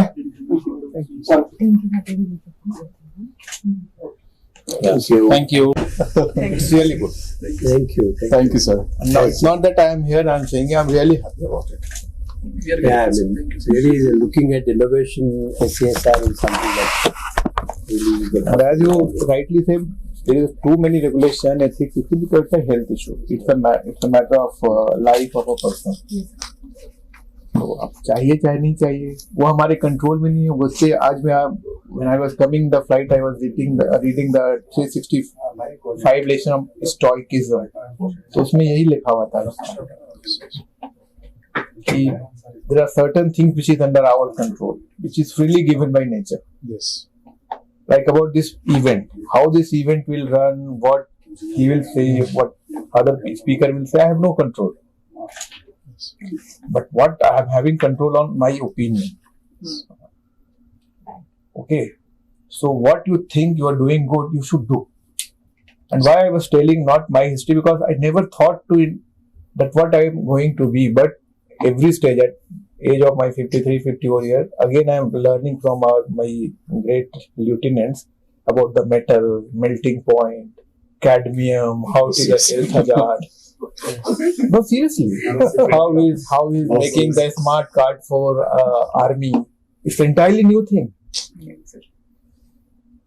So, and since you are having such a fertile mind, you can do wonders. We don't have this much of opportunity 30 years back. I'm really telling you, I remembered my days. I've come here once upon a time. We used to send a lot of biological sample for your identification, wildlife crime. One person name I forgot. Last year he came and gave us lecture in the National Institute of Criminology in Delhi. This is Sunil Verma. No, not Sunil. Not last year. Last year. Ajay Verma. He remembers me that he has met me somewhere. So why I'm telling you can do wonders. Don't restrict your area in just. If a Babu kind like us with so much of limitation can learn certain things, then why not you people? Inspiring, sir. In fact, with Mr. Karthik, I have that time we didn't had money. While coming, I was telling to Mr. Naidu that I gave him 1,80,000 rupees one project. When he trained me, he empowered me. Ask him. I'm not joking. For 6-7 months, and we discovered for the first time that there is a deformity in frogs in the pristine of the national forest area of the Western Ghat. Kiya tha na hum log ne? So it's not that I don't fund the research organization. He's a living testimony. by default, he is here today. So if you are doing good. To stay informed about the startup ecosystem, subscribe to MyStartup TV. Berkshire is a joint venture of Berkshire Hathaway and Jeffrey Financial Group. They're into commercial real estate. Yes, sir. So, how long have you been part of the jury? Is this your first year? Have you done it before as well? With Haisya, this is the first time I'm doing the jury. Okay. So, what do you think about their evaluation process that they've put for all these startups? Yeah, evaluation process is very process oriented. Okay, they're following the right process. Okay, they are involving different type of people who are into the industry quite a long time. If you take me, I had 30 years of experience. Like me, there are more experienced people who are part of it, the jury. Okay, and they do have experience in startups too. Some of them are already into the ventures and they came back and they are still doing the venturing. So it's definitely the right people are involved. So what do you have to think about these startups that are here? Like, what do you think has their standard increased or decreased over the years, and what do you think about their capabilities that they're offering? So basically, if we see the opportunity what they got from the startup, from the Haisya, for all the startup, it's a challenging for them. Okay, because they are contesting with other co-startups. Okay, without the Haisya, they think that they feel that they are maybe in the well, thinking that they are the right company and they can do the job. Okay, but when they compared with other companies, okay, the juries are also talking to different companies. We give that positive feedback for them. Okay, and constructive feedback. It helps them to realign themselves to the market. Okay, it's a definitely a good opportunity for them. Okay. So, what do you have to say? Any last message to the startups that they're competing right now? Don't get disappointed if they're not selected. Okay, be positive and do the best. Okay, and definitely come back again for next year if they want to contest one more time. Okay. Thank you, sir. Thank you so much. Thanks a lot.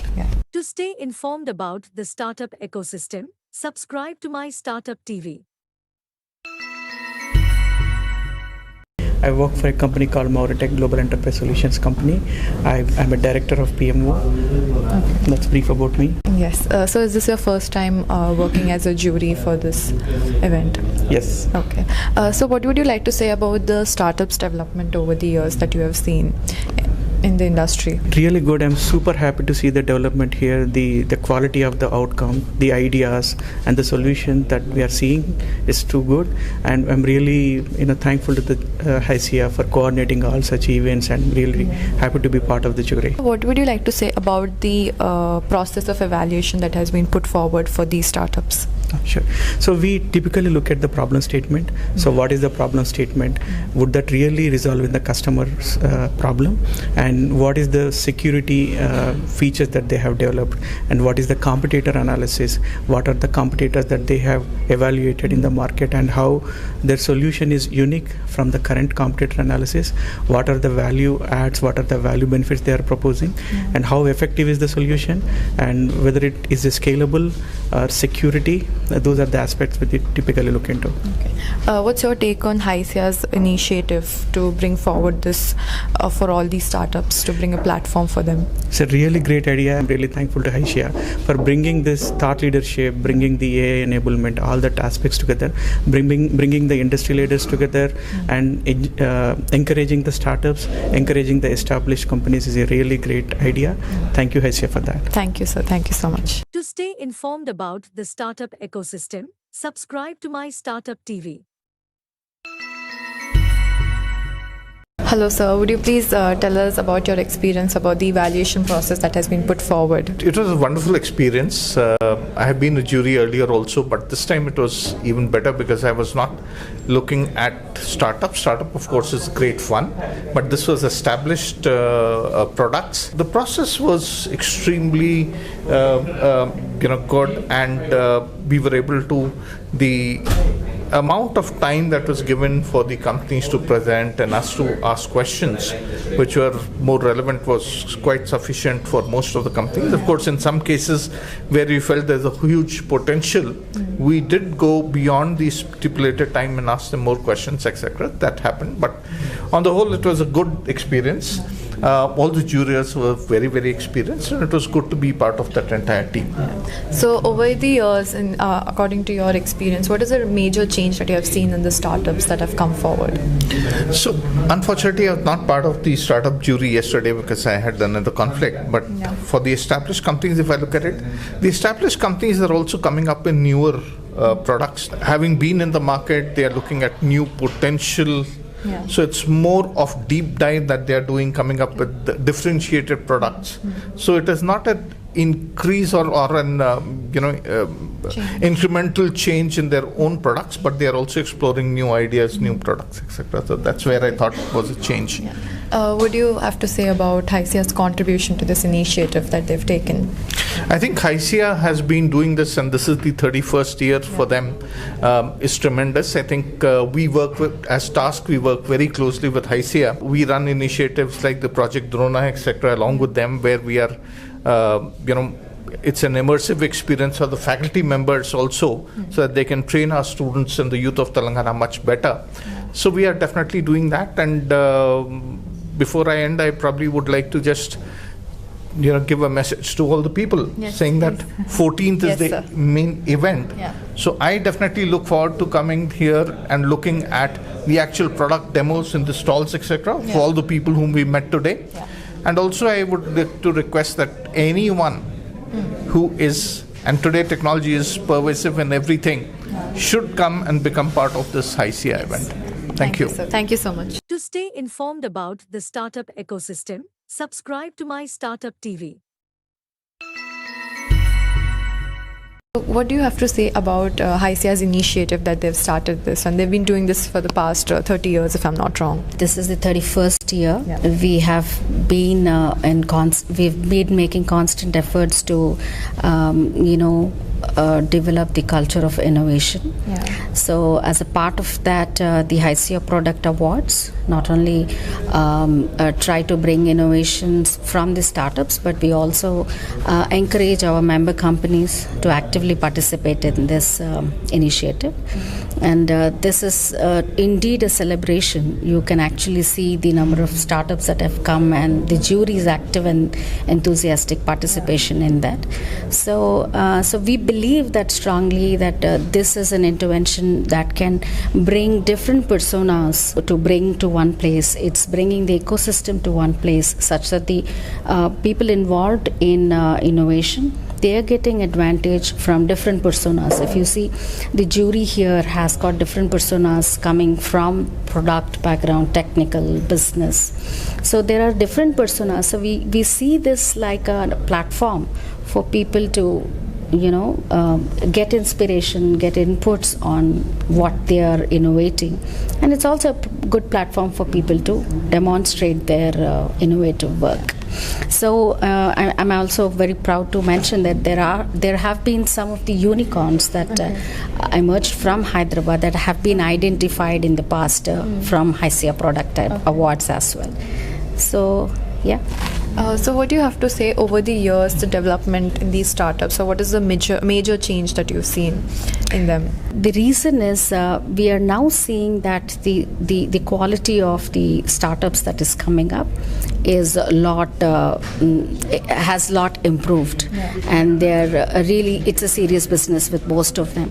So in that point of view, we also felt that when the quality of the startups is coming up high, and we also have a very robust jury who could actually constructively contribute to the success of the product. So in that context, we think that this particular program that we are doing is evolving quite a bit, and is positively contributing to the success of the startups and innovations from Hyderabad to a great extent, putting us on the global platform. On the Feb 14th, we also have our annual summit, where we are giving a platform for all the innovators who are now a part of our product evaluation. Give them a stage to demonstrate. They're going to have CXO capability of people coming and attending as the delegates in the summit, and it's going to be a good opportunity for all of them to interact with several organizations. Okay. Thank you so much, ma'am. Thank you for your time. To stay informed about the startup ecosystem, subscribe to MyStartuptv. Today we are doing an innovation celebration of 31st Annual Startup Awards for HYSIA. Yes, so can you please tell us a little more about HYSIA and its mission and its vision that they have been having over the years? Yeah, HYSIA is a 30-plus-year-old organization, and back in 91 is when it started with the industry visionaries, and in 2000 onwards we started picking up a lot more focus on the innovation, because that's when the IT industry started developing in India. So HYSIA is actually a representation of 90% of the IT industry in Telangana in terms of our members, in terms of headcount, and also in terms of the revenue generated, the export revenue that is generated from the state of Telangana. Okay. So we have about 300 members, and these 300 members comprise of large companies and MNCs, the Microsoft, the top 5 of the world. They're all our members, and Microsoft, Google, Amazon, these are all the large companies that are setting up shop here. And the MNCs that are coming from India, like Infosys, TCS, Tech Mahindra, and all these biggies, they're also our members. So together, and we have SMEs as well, and we have some startups as well.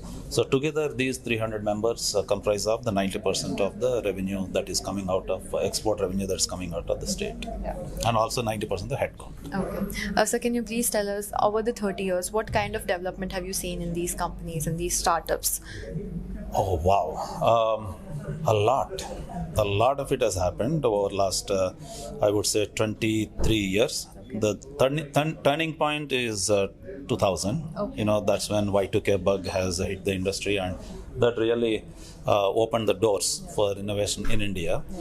So the first decade, 2000 to 2010, is all about services outsourcing. So you saw the emergence of the Infosys, TCS of the world, and then 2010 to 2020 is all about products, right? So the services, they have matured, they're still growing strong, and then the products in the 2010 to 2020, and now the products also have matured. You see the global companies from India. Now 2020 onwards, it's a era of startups, right? You have thousands of startups, and they're all coming on board, and a lot of innovation is happening. Thousands of startups are in India now, and hundreds of startups are in Hyderabad that are focusing on global markets. So that's how every decade is, belongs to services, products, now startups and innovation. So what exactly is the thought process that goes behind in this evaluation process that happens for these startups? Now, specifically about today's event, it's all about encouraging innovation and celebration of the innovations. So, as I mentioned earlier, this is the 31st annual awards function that we are doing. We received more than somewhere between 200, little under 200 startups that have applied for these awards competition, and we have engaged industry stalwarts as our jurors, and we have engaged more than 50, 60, 70 of them, and we have done these evaluations in multiple rounds. The first round is an online evaluation. The second round is today. Today we are doing an offline evaluation, and the third round will be on February 14th on the event day. That's when we will announce the top 10 startups. Okay. So can you tell us about the event that's happening on Feb 14th? That's a mega event. It's we call it's a flagship event. This is the biggest event that HYCIA does every year, and this year it's on Feb 14th, and this is a day-long event. It starts with the inaugural in the morning, and there are the conference tracks. The theme this year is on AI, artificial intelligence. What is the future for us, and how the large organizations, the startups, how they are going to be getting transformed, and how the AI is going to change the way we work, the way we live, the way we learn. So these are all the topics that we have all through the day. And these topics are all, a set of panel discussions, roundtable discussions with the CEOs of organizations, and tech talks and keynote speeches. So this happens all through the day. And the startups that are shortlisted today will all be showcasing their products in an expo fashion. So all these products, all these startups will be showcasing in a stall their products, their innovations, their services, all through the day. And towards evening, after we do the evaluations of the startups, we go to the startup stalls and then evaluate them. We'll ask for a demo and so on. And then the top 10 will be announced in the evening. The evening, IT Minister, Honorable IT Minister will be gracing the occasion, and he will be giving away the awards in the evening. So February 14th is a mega celebration, starts at 9 o'clock to 10 o'clock. Somewhere in between, and then after the inaugural, these things go on in parallel. The expo goes on in parallel, the conference tracks go on in parallel, and in the afternoon the CEO roundtables go on in parallel. So it's a huge, big celebration. We encourage all of you guys to come and attend. Sir, is there any message that you would like to give all these startups that are showing up? Yeah, so the startups, I think the message is you are the future. India is going to be, as we all know, by 2047 we are going to be a developed country with expected to be around 26 to 30 trillion dollars compared to $3-4 trillion today. Yes. So you will all be playing a big role in that journey to get to that level, which is unforeseen. So the future that you are going to be shaping. You'll all be a part of it, and that will be unimaginable future. So position yourself. Think of your startup as how it is useful for the customer, how your product is differentiated from the competition, and the ecosystem is developing very well. The startups are getting funded very well by angels, VCs, and so on. So we have a great future ahead, and take the help of organizations like HYCIA, and there are many other organizations as well to either get mentors or get help in market access or funding. So we are all there here for you to succeed. Thank you so much. Thank you so much for your time. To stay informed about the startup ecosystem, subscribe to My Startup TV.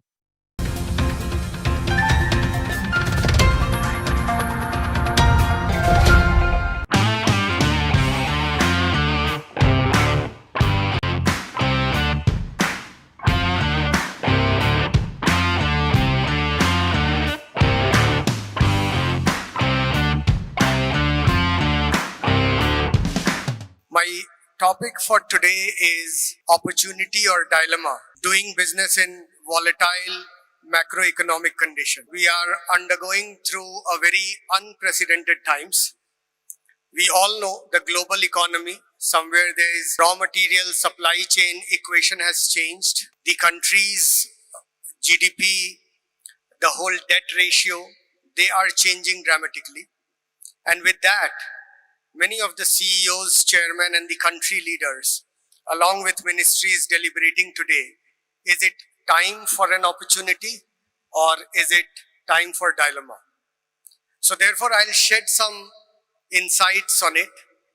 Today, this next 15 minutes, we are going to deliberate together. If we as leaders can leverage this situation, or we actually make others leverage this situation. So that's where I'll make an attempt to share 3 such insights. My next 15 minutes will be around how world and industry is changing, what it means. 7 such things that will take our country ahead. And key sector insights as on today from 2024 to 2030. If somebody wants to grow in their respective sectors, what those practical opportunities lie. So that's where I'll be sharing the insights. What we knew 20 years back, that how the companies used to cherish being leaders, today they are not. And the whole stack ranking has changed. Yes, of course, there has been a large play of technology, but then there is also many other business imperatives that actually made this stack ranking change. Lots of new players have emerged in the world.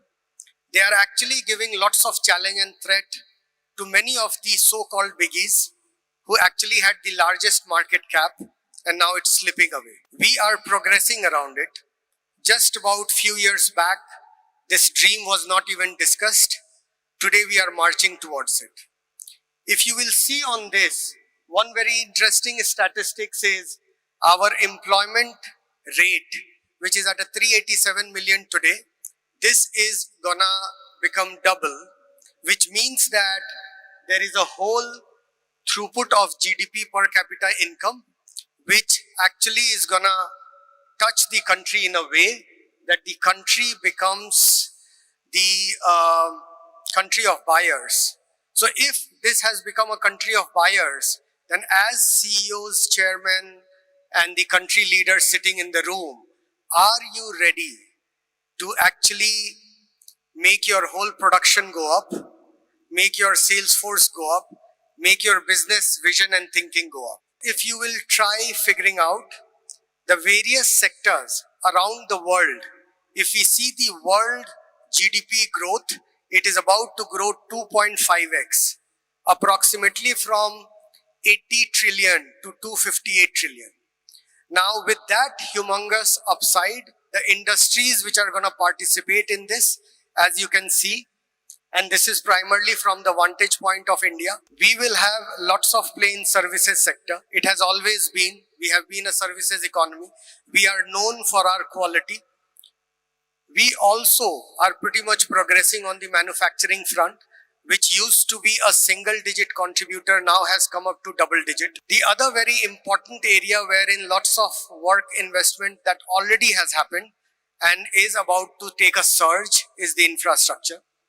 And besides that, the other areas which we as a country never used to ponder upon started to take shape.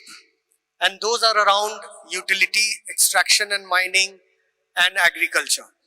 So this is how the participation in the economy is going to take place if one has to capitalize on the GDP growth and the India growth. Now with that, what is that 7 things that actually will get our country to that level? And if you know about it, then you know that how you actually have to think about your business and therefore take and participate in this growth. And we already have started doing. You as private sector already used to do it. But nonetheless, as country also, there is lots of partnership that is into play. And that partnership not only talks about policy today. If you will see 79% of ease of doing business, we actually have risen up in terms of ease of doing business as how it used to be before. The whole finance sector, I'm not sure that how many of us are actually keeping a tab except Shanti and few of the other VC friends in the room, Kunal, Shanti and many others. There is a huge FII inflow. There is a tremendous wealth that actually is kind of poured in the country today.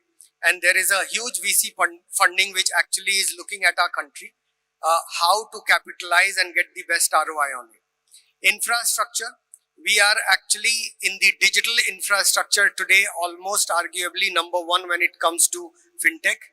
And even on the whole cyber, as much as we may not want to believe, but the truth is that we are one of the most secured countries, may not be 1, but certainly ranging into 1 to 15. So if that actually brings the delight, one very other important partnership which is happening across the world with consortium, government and industry bodies around talent and labor. My friend Gaurav, Anshuman, they would be talking more about it. But these are some important partnerships that's happening. Besides that, there is lots of policy ease that is under works. As much as you may want to believe with some or the other newspaper articles few weeks back that the businesses have been shut down, it is not about a stringent regulatory policies. It is about, are we doing the business right in order to add value to the country and economy and individuals.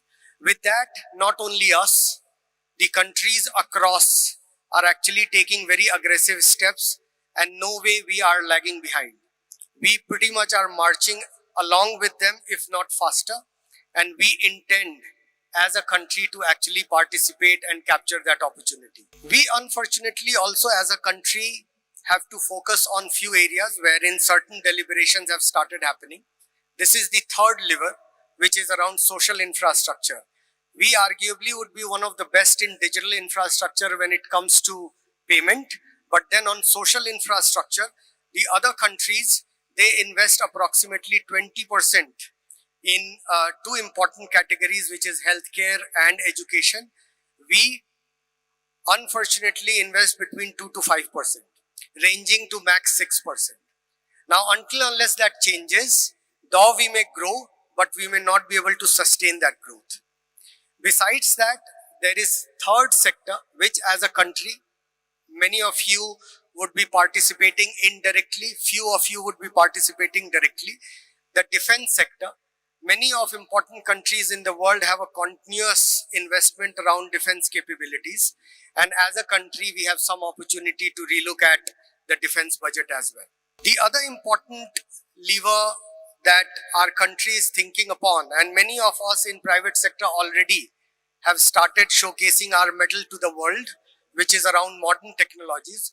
But it's equally important to understand that our largest public sectors, as well as ministry, as well as the central body such as GEM, such as various other important NDHM, etc., the platforms that are coming in, they leverage modern technologies. The intent to actually utilize technology to leverage the country's social infrastructure, GDP, and the well-being is tremendously high as compared to what it used to be in the past. The cyber risk, and I have few friends who will talk more about it, but cyber risk is reality. Though we would be amongst the 10th to 12th around the world to have thought about it early, but then there's miles to go. As the technology is changing, the numbers are volatile and we may slip behind if the investments around that does not go in. The good news is that as a country, we are taking an equilibrium position. Few of the developed countries on data policy, they have gone extreme, wherein if you are trying to not safeguard the PII and the private data or the payment data, your businesses could be shut down overnight. And there are few industries or the few countries wherein this is very lenient. Now, either of the extremes are not good for the country and the well-being of the community of that country. And we as a country, as you know, the current GDPR policy or data policy and now the AI policy which is under works, there is tremendous amount of equilibrium that is being thought upon, and therefore the focus has started emerging at a central ministry level, at a state level, and I'm sure at a private level. With this, you know, 7 levers that our country today is thinking, and question is that as leaders, can you participate? Now, if as leaders you participate, how to participate? You all are working into one or the other category of sectors, maybe 2, if you are a family business, maybe 3, but then how to participate where the opportunity lies.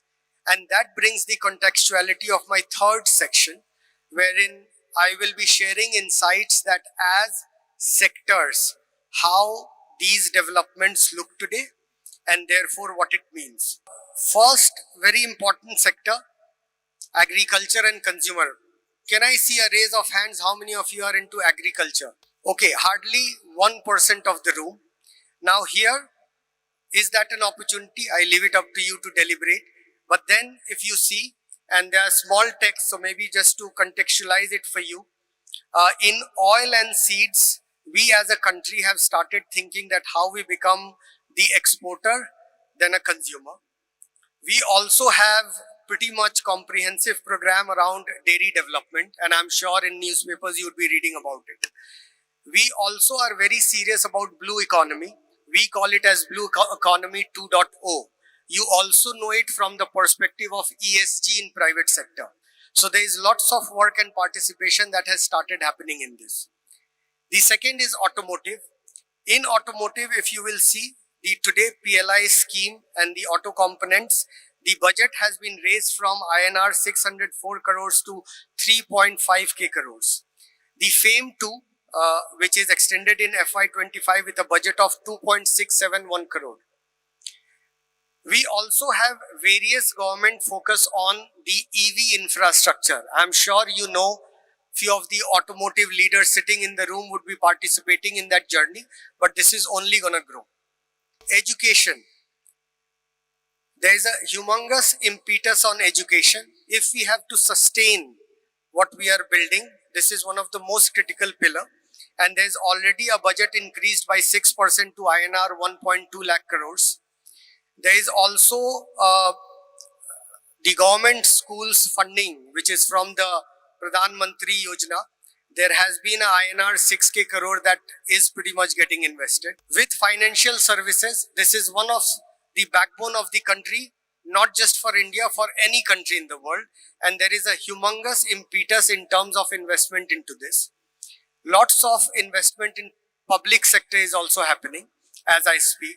And in that, few of the numbers that we can think it through is that our fiscal deficit of 5.8%, which we have achieved in FY24, we intend to bring it to 5.1% to 4.5%.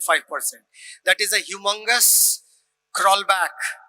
Though the numbers may look small when you think it from your business perspective, but when it comes to country, you actually can create another Maldives around it.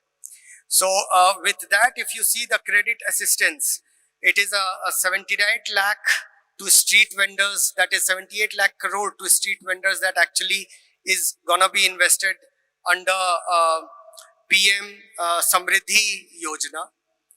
You also have Gift City that is getting incubated. I'm sure few of you recently would have heard about it in newspapers or television. That is going to be another very important financial hub for the country. And there is a huge infrastructure development that already is under play. The other important sector, and many of you would be participating as private businesses there, is healthcare. In healthcare, the NDHM coming in is going to be a game changer. Are we thinking about how will we participate? The whole Ayushman Bharat health coverage, which is also known as ASHA, for ASHA and Anganwadi folks, there is a humongous investment that is under plan. There is also various schemes in maternal and child health care. Though this has been a continuous endeavor as a country since we are a growing country, but this year there has been a humongous impetus and focus how to actually structurally safeguard this.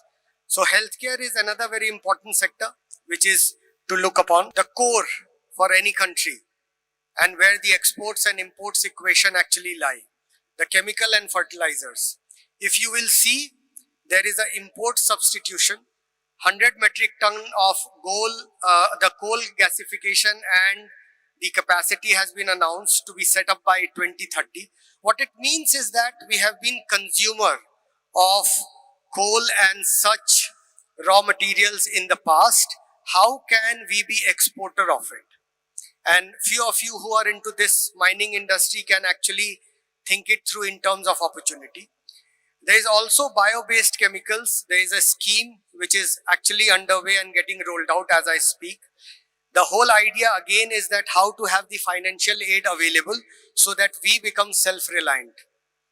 With that, the other very important industry is metal mining. And as you know, this is again a backbone for any country. And as a country, we are very focused on it. We pretty much in steel sector has increased our outlay by 3.6x, which actually is humongous if you see it from any other country perspective. We also have an infrastructure spending, which actually has risen by 11%, which now is 3.4% of our GDP. Infrastructure will be a big play, and primarily to support our manufacturing, mining and chemical industry.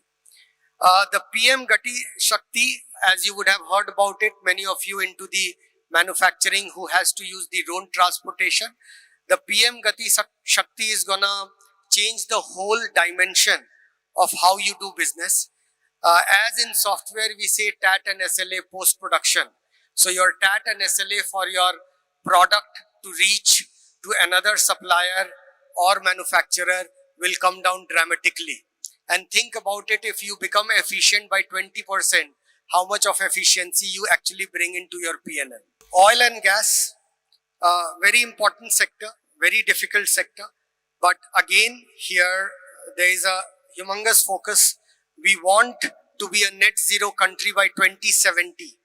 However, many of the countries in Davos recently in World Economic Forum have participated. As a country, India also is aggressively participating into it.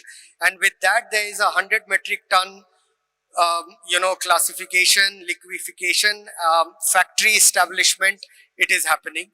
The CNG for transport and PNG for domestic use. Many of you would have seen dramatic changes if you visit the villages for the people who have gray hairs to no hairs. People like me still visit our village from our roots are from, and we see tremendous amount of change happening in both CNG as well as PNG. Power and renewables, again, this has a tie-up with net zero, and there is a humongous Panchamrit goal.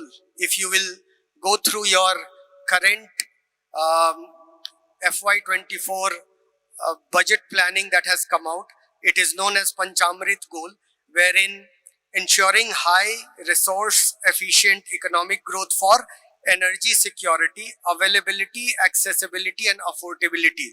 AAA in software, AAA means automated, automated, automated, all failovers automated and not manual. As a country, we are going AAA, and which ensures the continuity of the business. We also are empowering 1 crore households with 300 units monthly free electricity. No joke for a country of our scale and size. As much as we may want to talk about it from the behind, this actually in your MBA days you reflect upon, it is known as multiplier effect. If the money is poured into the market, that money circulates in the market, and the principle of economics say that if the money circulation is continuous, then only multiplier effect comes in. So this is the maths behind why this particular money is getting poured in and how this is going to create wealth. Technology, media and telecom. This has been an eye connoisseur for all of us. Few of the media personals sitting in the room, some very interesting insights and opportunities. As you would know, we have METI, and METI has increased its budget allocation by 30%. There is a tremendous push on technology which is happening at the METI side. There is a corpus of INR 1 lakh crore to be established for financing the private sector with 50 years interest-free loan to scale up research and innovation in sunrise domains. So if you are not in sunrise domains, and I leave that homework to the audience that go back and see what is sunrise domains. But if you are one of them, then this is an opportunity to capitalize upon. And there are new schemes already. Few of you are participating with startups. I have my dear friend Kunal, who also invests in country startup along with Anshuman and Jivesh and many others in the room, who actually are the backbone of the startup industry, keep investing, helping them grow and add to the economy. Travel, cities and infrastructure. This is a domain which is actually starving. But with the advent of infrastructure impetus, this is again taking a shape.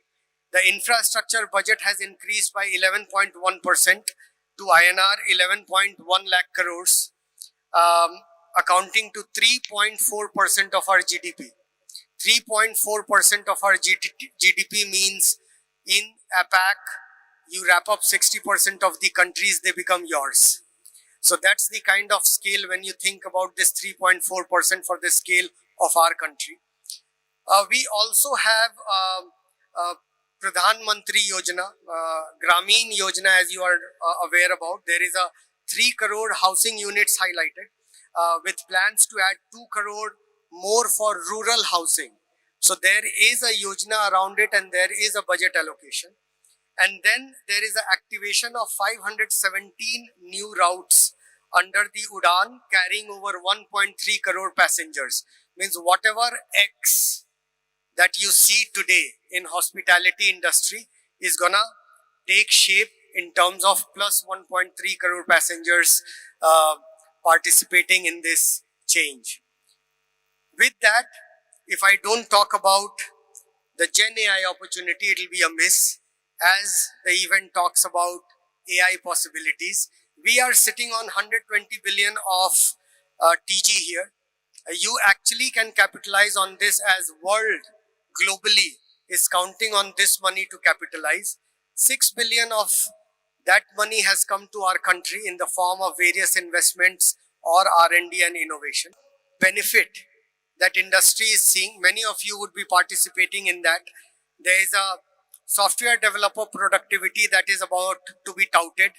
There is a increase in retailer conversion which is being touted. There is a reduction in biopharma research and innovation and getting the drugs to the market, which is downside by 21 days, means efficiency by 21 days. Humongous. There is a 98% accuracy rate in your financial institution, means your UPI, means I think few of the folks who are from Amazon here can understand 95N. Out of 100 transactions, 95 should pass. Now we are talking about 98%, which is way more different when it comes to money. So likewise, there is some fundamental contextual numbers that actually people are clocking in around the world, and therefore that money what you see as an opportunity. With that, if you will see the industry, there is a CAGR of 75% of growth from now till 2027 in Gen AI that is about to get clocked. As I speak, there are real-time use cases which is getting developed in the country. 3 of them I am personally participating in terms of develop the Gen AI use case, which is gonna do the ops optimization or the revenue growth for few of the largest companies which contributes to India GDP. If you will see, it is not just BFSI sector. There is also consumer, healthcare, media and public sector, which is, as I speak, is pretty much implementing or toying around, and therefore the CAGR around it on an average, if we see it at an industry, there will be a average of 50% of the CAGR uplift that is about to happen between now and 2027. So question for us, I leave you with the thought, all the leaders, the country spokesmen, the startup founders, the academicians, is it an opportunity or dilemma that we are into in spite of the world undergoing through a massive different scenario in which the business operates? Thank you so much. It was a pleasure and honor to share the insights with you today. To stay informed about the startup ecosystem, subscribe to MyStartup TV. The event which we always look forward to participate. Silotech is launching 2 new products, iCapture for accounts payable automation, Test Ensure to excel in your business process in an automated way. And we are very happy to have this platform to launch these 2 products. Something about the Silotech, we are a company having operations in US and India. We predominantly cater to Infer, Oracle and SAP space. We have test automation as one of the important aspects to look forward for going future. Thank you very much. To stay informed about the startup ecosystem, subscribe to MyStartup TV. So what would you like to say about the evaluation process that has been put forward by ICEA? I think it's a fair and robust process. Okay. I think it helps us to evaluate the companies in the time frame that we have in a very structured fashion. Okay. So what has been your experience to be a part of ICEA like this, and what do you have to say about their contribution to this initiative? I think it's an excellent initiative. I think it helps bring together both startups and also established companies driving a lot of innovation, especially in and around Hyderabad, and how they are taking some of the innovations that are being done in the GCCs in India globally. Okay. So what do you have to say about these startups that have showed up in these 2 days? Is there anything that stood your point, like you really liked a lot, or is there anything that surprised you? I didn't get an opportunity to interact with a lot of startups this time around, unfortunately. But from what I've heard, I think it's been an excellent session with a lot of innovative startups coming with excellent ideas. Okay. Thank you, sir. Thank you so much. Thank you. To stay informed about the startup ecosystem, subscribe to MyStartup TV. So what is your take on the evaluation process that has been put forward by ICEA for the startups? I've been part of this evaluation process. I think this is the 7th year that I'm being part of this evaluation process. The evaluation process has evolved over a period of time, and it's a very scientific process where the whole process is democratized, and we have so many people evaluating, right? The count of people, the caliber of people who are evaluating startups have gone up over the period of years. And it has been a fantastic effort by the team to create this process where there are like multiple levels of evaluations till we find the winners. So what do you think about the contribution that ICEA has been putting forward for this initiative? ICEA has been sort of the anchor body in Hyderabad, which has been around for I think 30 plus years. As the whole startup ecosystem evolved in Hyderabad, ICEA has always been there trying to bring people together. I mean, we have had sessions wherein they have enabled startups from a skills perspective, enabled startups for providing market access to them.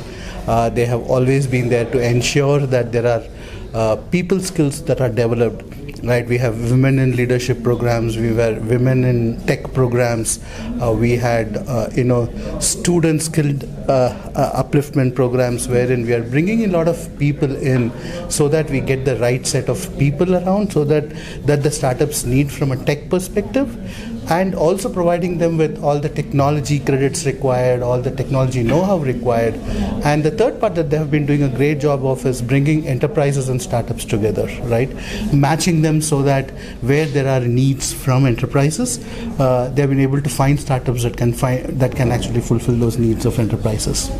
So over the years, what is the major change that you have seen in these startups that have come forward?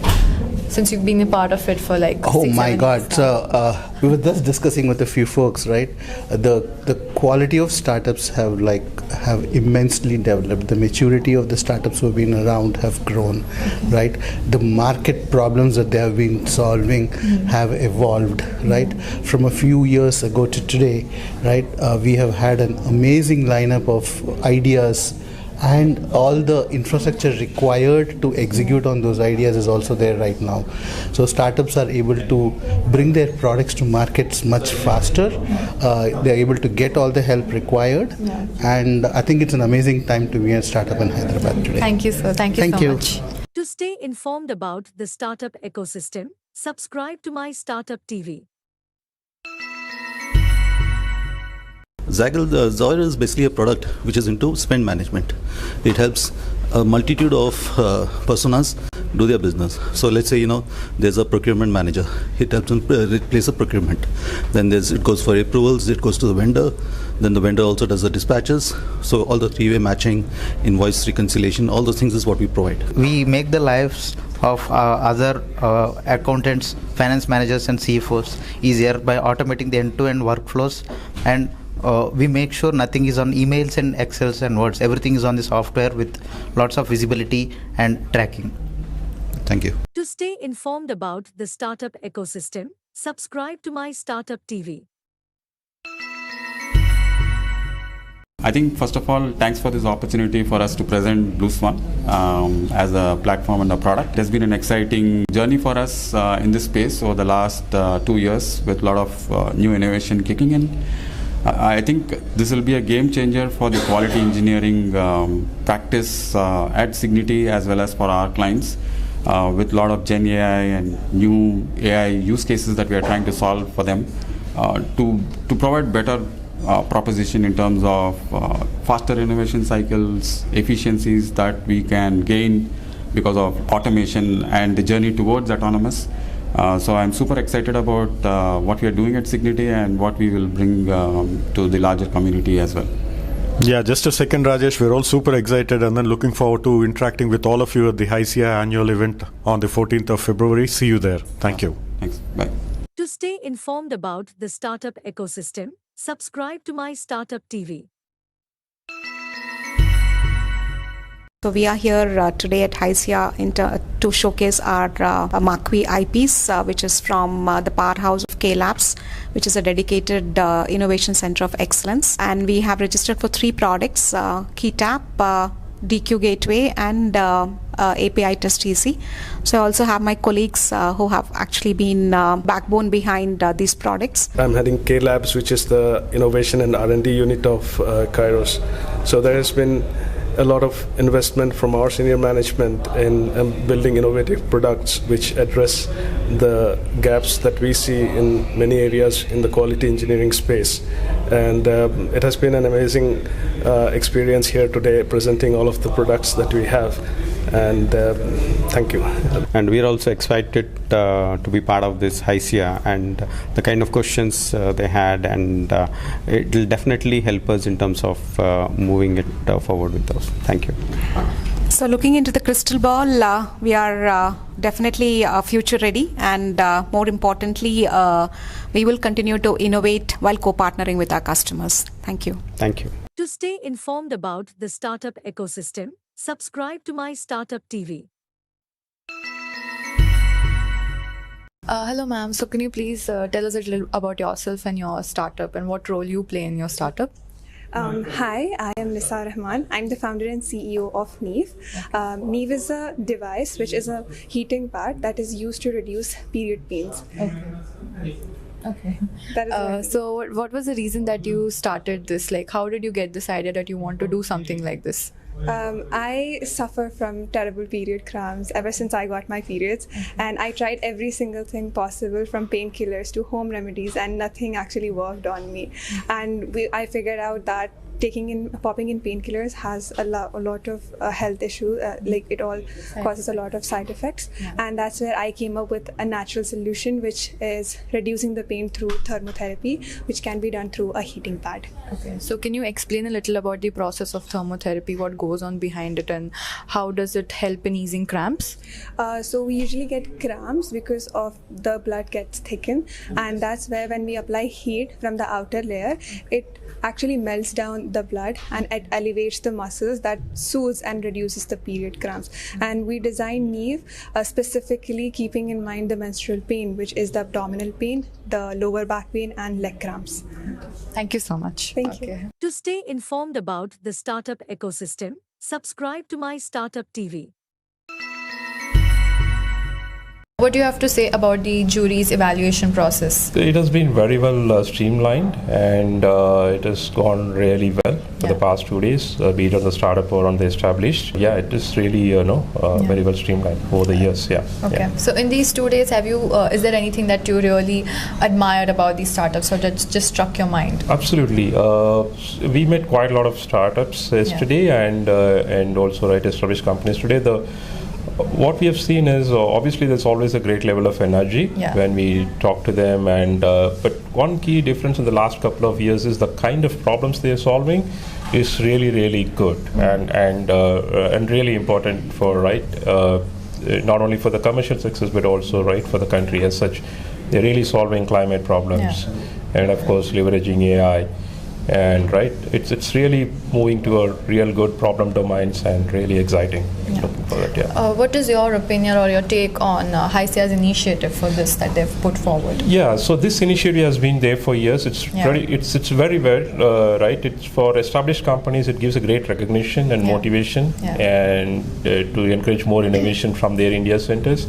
And for startups also, it's a big recognition. Also, it's a platform to get the Q&As and feedback from the team as well. It has been really helpful for the ecosystem as such, and that way it is very good. And apart, I know there are a lot more initiatives from ICA we are doing, in terms of be it on the curriculum side or on the project Rona, getting more the community is largely benefited, and also for the SMEs we are trying to get them enabled on the latest tech and those things. It's been pretty good. Thank you, sir. Thank you for your time. Nice.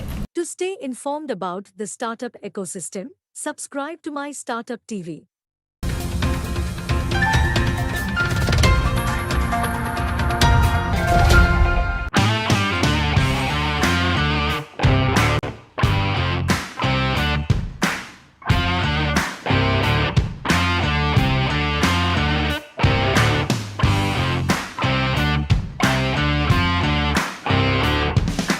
I think this is going to be an exciting decade, and all of us have seen how technology has played a role in the last 30-40 years.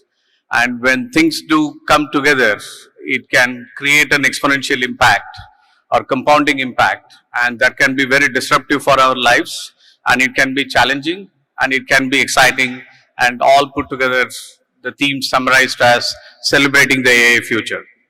And I also want to take a moment to talk about Cyient. We are a largest engineering company out of Hyderabad, and happy to be part of ICF for many years. And we are probably the largest tech company headquartered out of Hyderabad at $3 billion market cap. I'm really happy to be leading this company into the future of technology. And also, if you look at in terms of history and in terms of what happened in the last 150 years and the industrial revolution, which is led by steam turbines to electricity, and in the last 50 years, led by the information era, the industrial era changing to information era, and this is led by information and computing. And what was seen as a CPU, the central process unit, and was there for almost 50-55 years. And what has changed in the last 20 years? And if you also look at the change that has happened from a PC client server era into web internet and moving to mobile cloud, and now to AI. This is a natural evolution, because if you look at the data that is generated in the last 2 years is almost 80% of the data that is ever generated in the last 50 years. So this is not a surprise that there is a new technology which is really trying to make it more easy to consume. I think that's the biggest change. I think AI has been there for the last 40, 50 years when the compute was in place, when maths was really talked about across many academia. And now the real point is it is getting democratized and it is something that all of us can consume. What was seen as the biggest change in the last 2 years, I would really call out as ChatGPT as well as NVIDIA.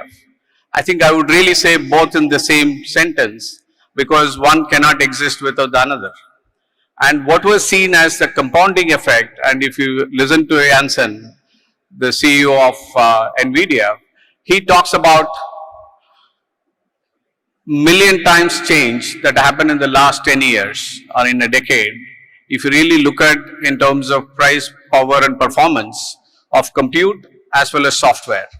I think the AI got enhanced with the kind of infrastructure that NVIDIA was able to put together. And NVIDIA's stock has gone up probably by 1,700% in the last 24 months. And somebody was saying that in the last 70 trading session, it added about $10 billion in every trading session. And imagine the power of infrastructure that is required for everyone to consume artificial intelligence. The interesting aspect of this data explosion that happened, and the software that is getting smarter, and the infrastructure that is going to be put in place, will be significantly disruptive across economies, governments, academia, as well as for enterprises and consumers. And the biggest change that all of us need to look at when you wake up in the morning, are you excited about AI? What is it going to disrupt? How do you think we are going to get ready for it? I think it is like having 2 elements a day. What can you consume? What can you learn about AI today? And the kind of change that has happened, the CPUs which are used in the data centers, the install base is about $1 trillion. This is likely to grow to $3 trillion, but interestingly, the significant incremental growth of $2 trillion will happen with high performance compute or advanced compute. And this is going to power the infrastructure need for the AI explosion. Where do you think AI would have an impact? I think 80% jobs will have 10 to 20% productivity or simplification, while 20% jobs will have more than 80 to 90% disruption, so which may not exist maybe in the next 5 to 10 years. Whether it is about writers, whether it is about underwriters for insurance companies, and a lot of them would probably get disrupted, and probably the banking jobs significantly would get disrupted. And what is going to happen is the hyperscalers will have a huge advantage of trying to really grow bigger, and every hyperscaler is working on creating their own silicon because they believe it is going to be super expensive for them to use NVIDIA. So everybody believes they need to really get their infrastructure in terms of cloud to be supported by their own silicon infrastructure.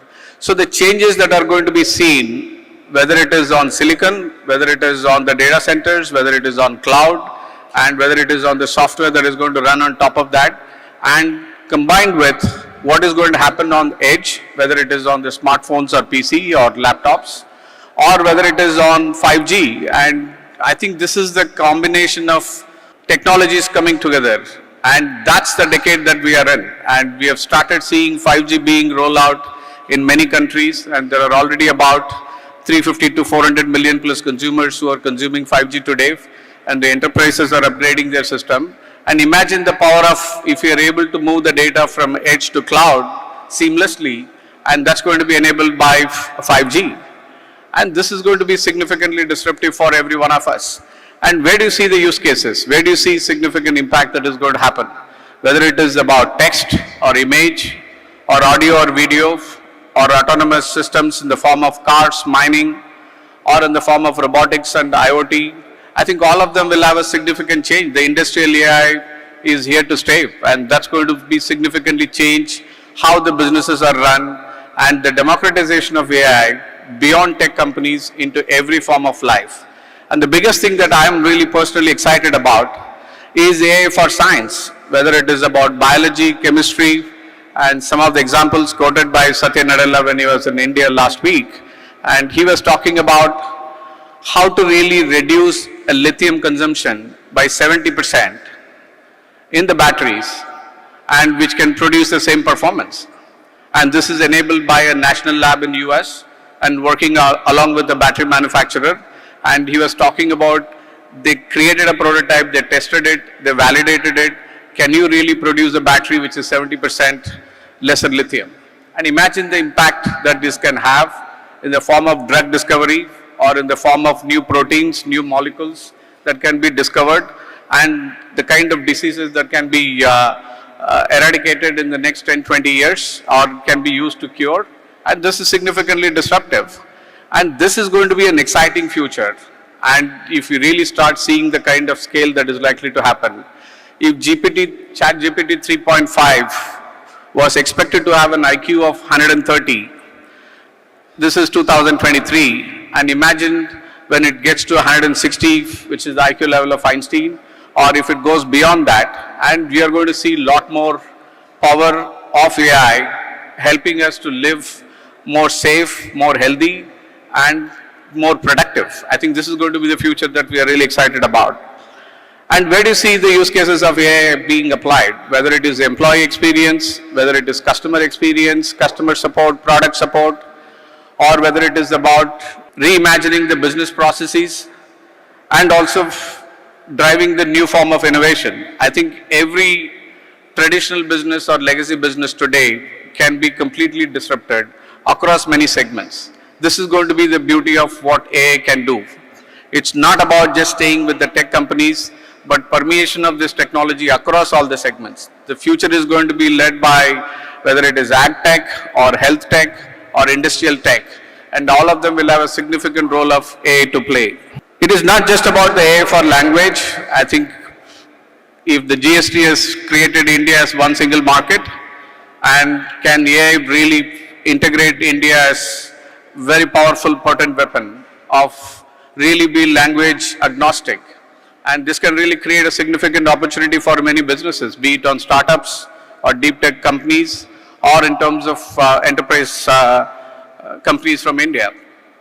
The AI for science is a fascinating thing because you can compress last 200, 300 years of whether it is biology or chemistry or any research that has been done. In the next 20 years, it can probably process all the data of what has been done or all the research that has been done in the last 250 years. So you can really see that exponentiality of how it is going to compress this by 1:10.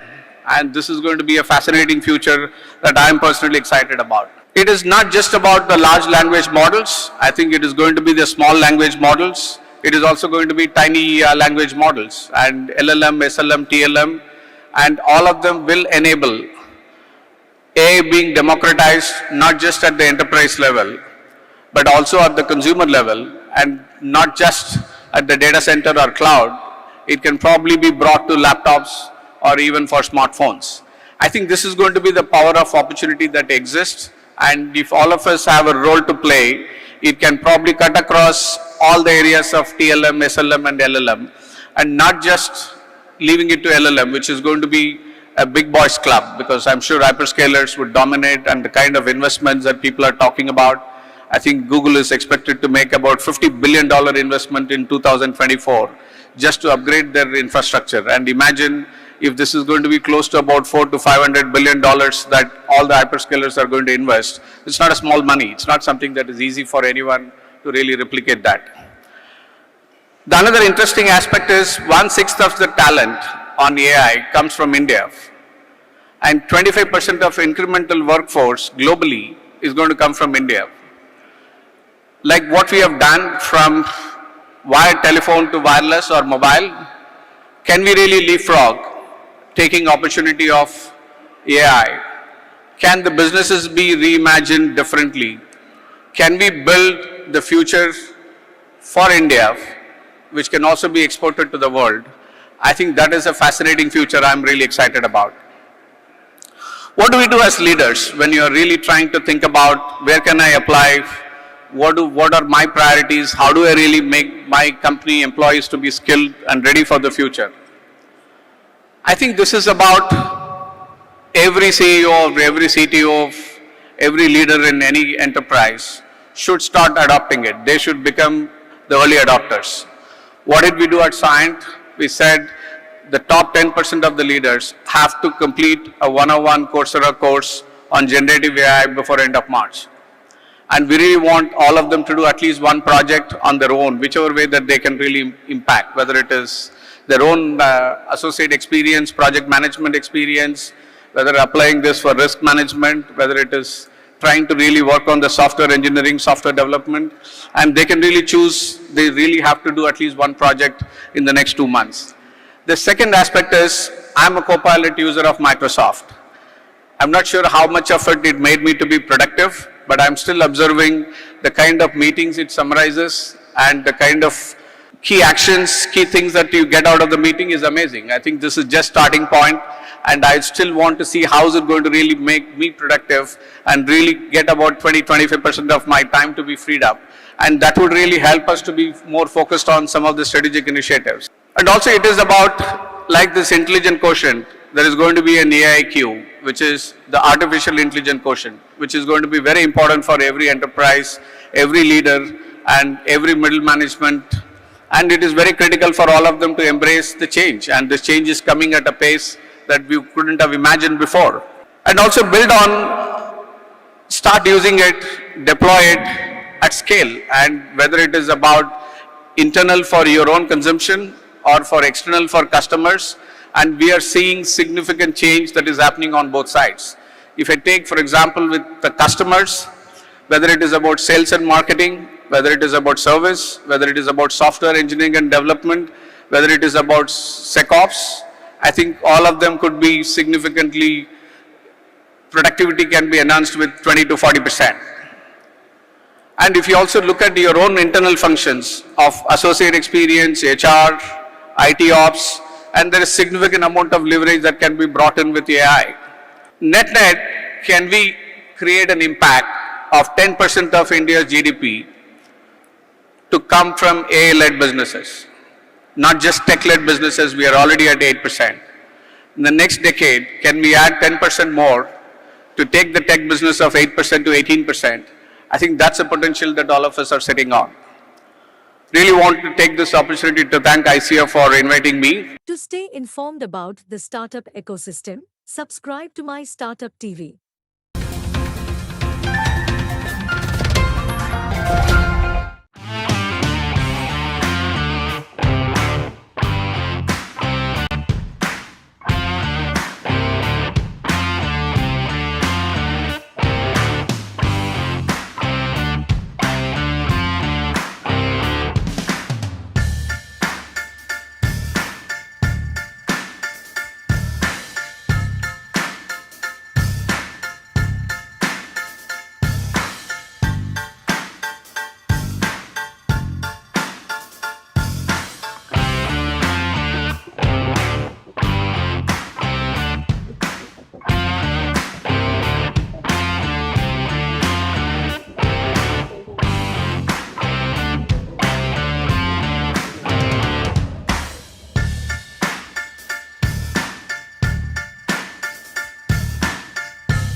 To stay informed about the startup ecosystem, subscribe to MyStartup TV.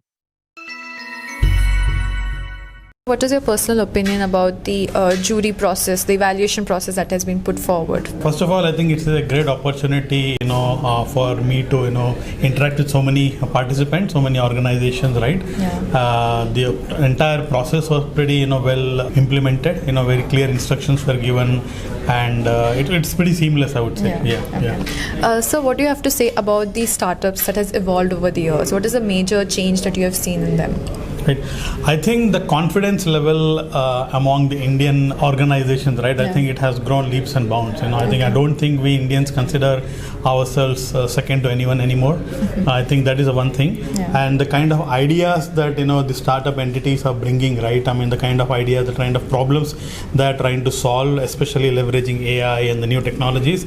I think that is phenomenal. So what I got to learn, or what I got to know right in the last couple of days is, the one is the entrepreneurial spirit, what they bring. Second is, the passion that they are bringing to solve the problems. These are all real, genuine problems they're trying to solve, and the innovation that they are bringing, right? So that is what I feel, So what is your overall experience being a part of HYSIA, and how do you think HYSIA has been contributing so much for this initiative? What do you have to say about that?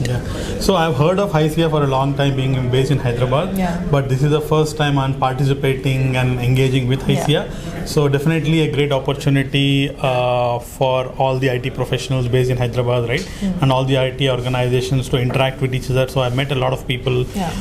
Hopefully, we'll get to network each other and build that relationship and make Hyderabad a strong base. Continue to build that existing base and grow leaps and bounds. That's what I feel. Thank you, sir. Thank you so much. To stay informed about the startup ecosystem, subscribe to MyStartuptv. What would you like to say about the evaluation process that has been set up? That was something that I really liked. I think all the 4 dimensions at which we were evaluating, I think that covers most of the aspects, even how we look at from an industry standpoint. I think that definitely is something that I liked it, though I did this for the first time. So what would you like to say about the startups that showed up? Like, how was their standard being? I think the startups are very enthusiastic, and most of the startups I've seen, probably they're doing it for the last 1 or 2 years, pretty new. And I think that is where the actual incubation has actually begun. I'm sure there's a lot of scope for them to do more and more, build these kind of products. But I think that's where is the future as well for all of us. What do you have to say about HYSIA's contribution to this initiative that they've started for the last few years? I think HYSIA has been playing a vital role in this, bringing all the startup companies at under one umbrella and helping them nurture this, incubate some of these startups, and help them talk to some of the investors. And I think they're playing a very vital role here. Okay. Thank you, sir. Thank you so much for your time. To stay informed about the startup ecosystem, subscribe to MyStartuptv. What exactly does your company do, and what is the core about it? If you could please explain. Well, all of us happily use water. If we don't have water, we will be very sad. But the sad part is that when you use the water, 80% of this water turns into wastewater and goes down the drains and goes to wherever it goes to. The resultant is that we see polluted water bodies, rivers, nalas, etc. A lot of technologies have been adopted since the past 3 decades, the success of which has been a questionable issue that we constantly see in the newspapers, that sewage treatment is not functioning well, there are fish kills, the water body is polluted, etc., etc. So this aspect of wastewater treatment doesn't have a great level of sustainability as it is today. So that's the area of our work. How was your experience today, sir, here in this place with HYSIA's collaboration? How did you feel? I mean, it's very interesting, the kind of questions the jury has asked, and always it's an opportunity for people like us who are trying to invent, reinvent, and do right things for the society, running a business. So the forums like this certainly do help us bring out the merit and also enlighten the audience that such and such options exist that they can adopt. And I'm fairly impressed with the kind of selection criteria that they followed and the kind of forums that they have set up.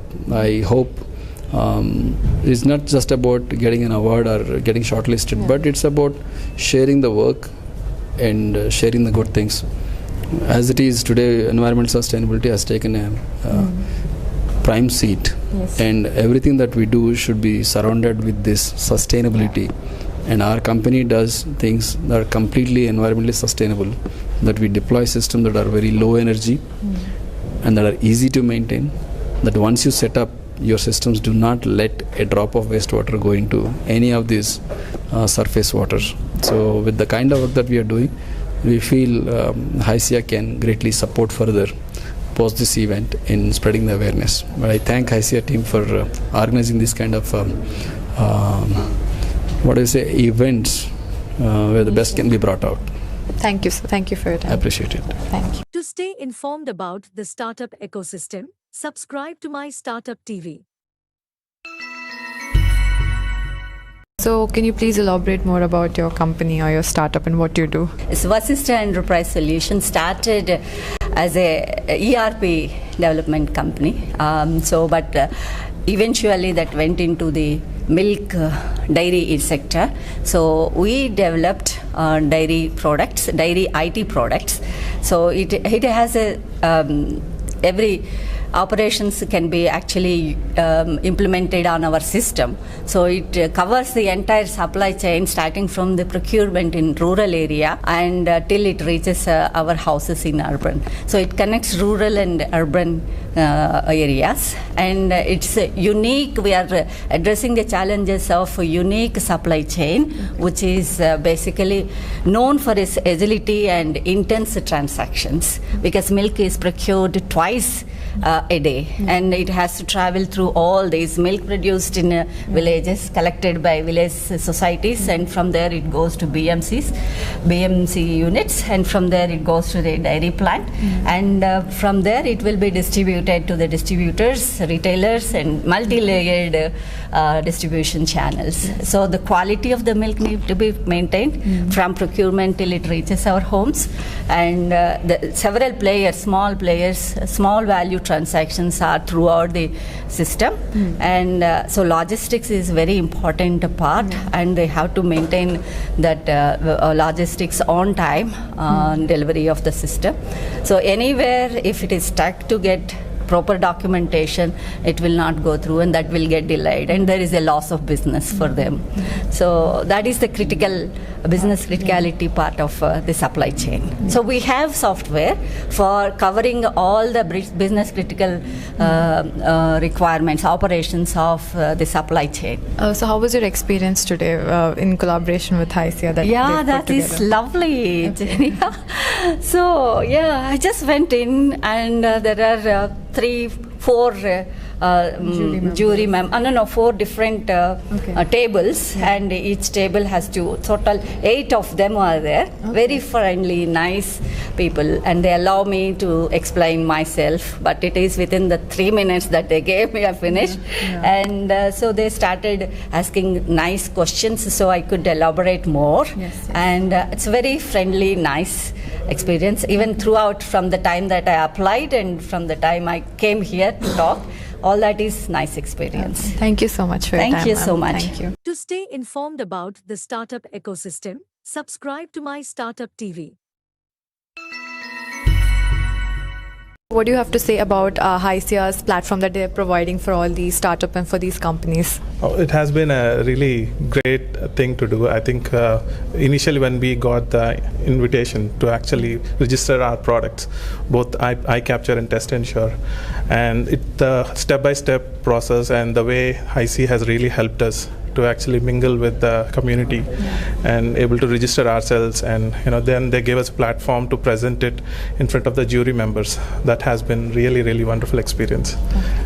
So do you want to talk about your products, like what exactly they do? We have 2 products that we are trying to launch, actually launched already. So one is iCapture and another one is Test Ensure. The iCapture is state-of-the-art product, and it supports financial employees with AP automation. So it's one of the state-of-the-art tool that we have developed, and we're leveraging it for customers who are running multiple ERPs, basically Oracle ERP, or be it SAP ERP or Microsoft Dynamics Infor ERP. Okay, so overall, how was your experience today? It was really great. Thank you. Thank you. Look forward to the exhibit, actually. Thank you. To stay informed about the startup ecosystem, subscribe to MyStartup TV. What do you have to say about the evaluation process that has been put forward by HYSIA for this? The evaluation process is very transparent and very simple to follow, and gives an equal opportunity to all the participants. What is the development or the change in startups that you have observed?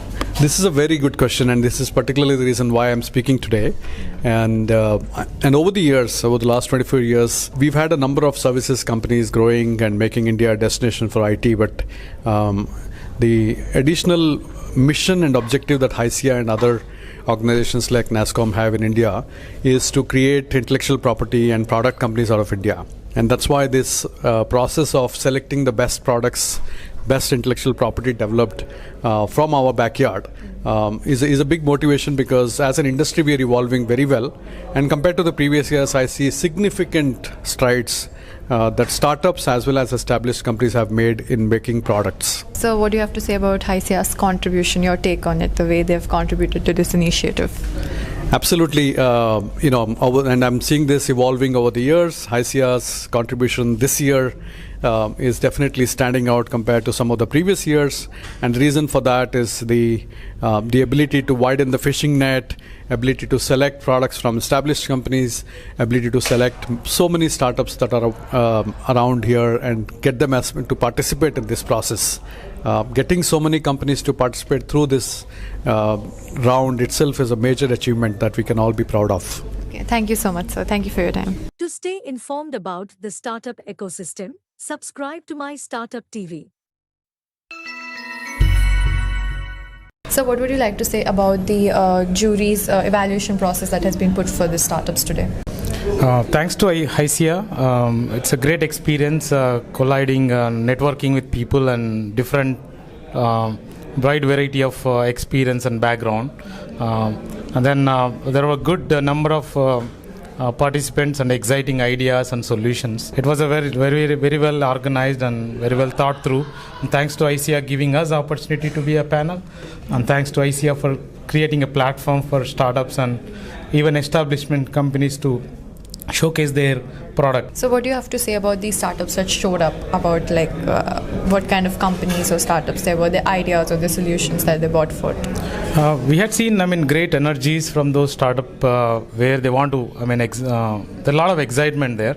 They want to achieve something bigger in their in the roadmap.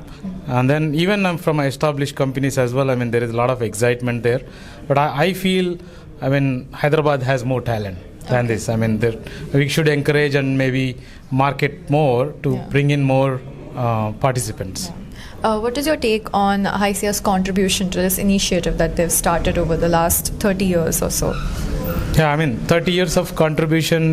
We're getting into 31st anniversary celebration, and it requires a lot of commitment and time, and everybody is like volunteering to contribute towards this, and I would really appreciate HYSIA's efforts in this and bringing in more talent and startups so that we can be a better country. Yes. Thank you, sir. Thank you for your time. To stay informed about the startup ecosystem, subscribe to MyStartuptv.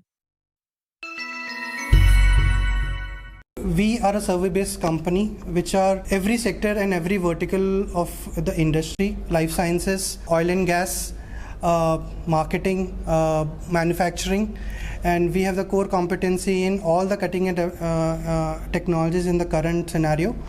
And we are here to pitch our own build Audio GPT, which is a AI platform framework which we have built to customize the audio to get the better insights for our customer. We are really happy to introduce our company in this HYSIA, which is a core part of the association.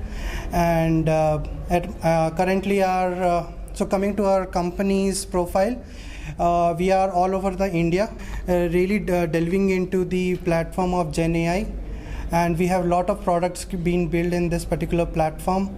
And currently we are the pioneers of the few of the technologies built on this manufacturing and oil and gas industries. And currently we are expanding to a very large sector of manufacturing and the what you can say is public sector also. So Yeah, and currently as a role, I am about myself. So currently I am a senior technical consultant in Mauritech and working in a data science department.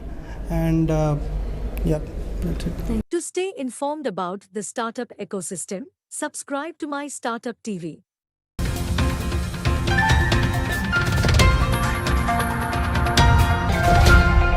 Understand what impact is going to do for developing countries like India, especially in the field of education. Yeah, Professor Rangagaru, it's absolutely my pleasure to talk to you with such an enlightened person. Definitely, I mean, like, education is, personally, it is to the core of my heart.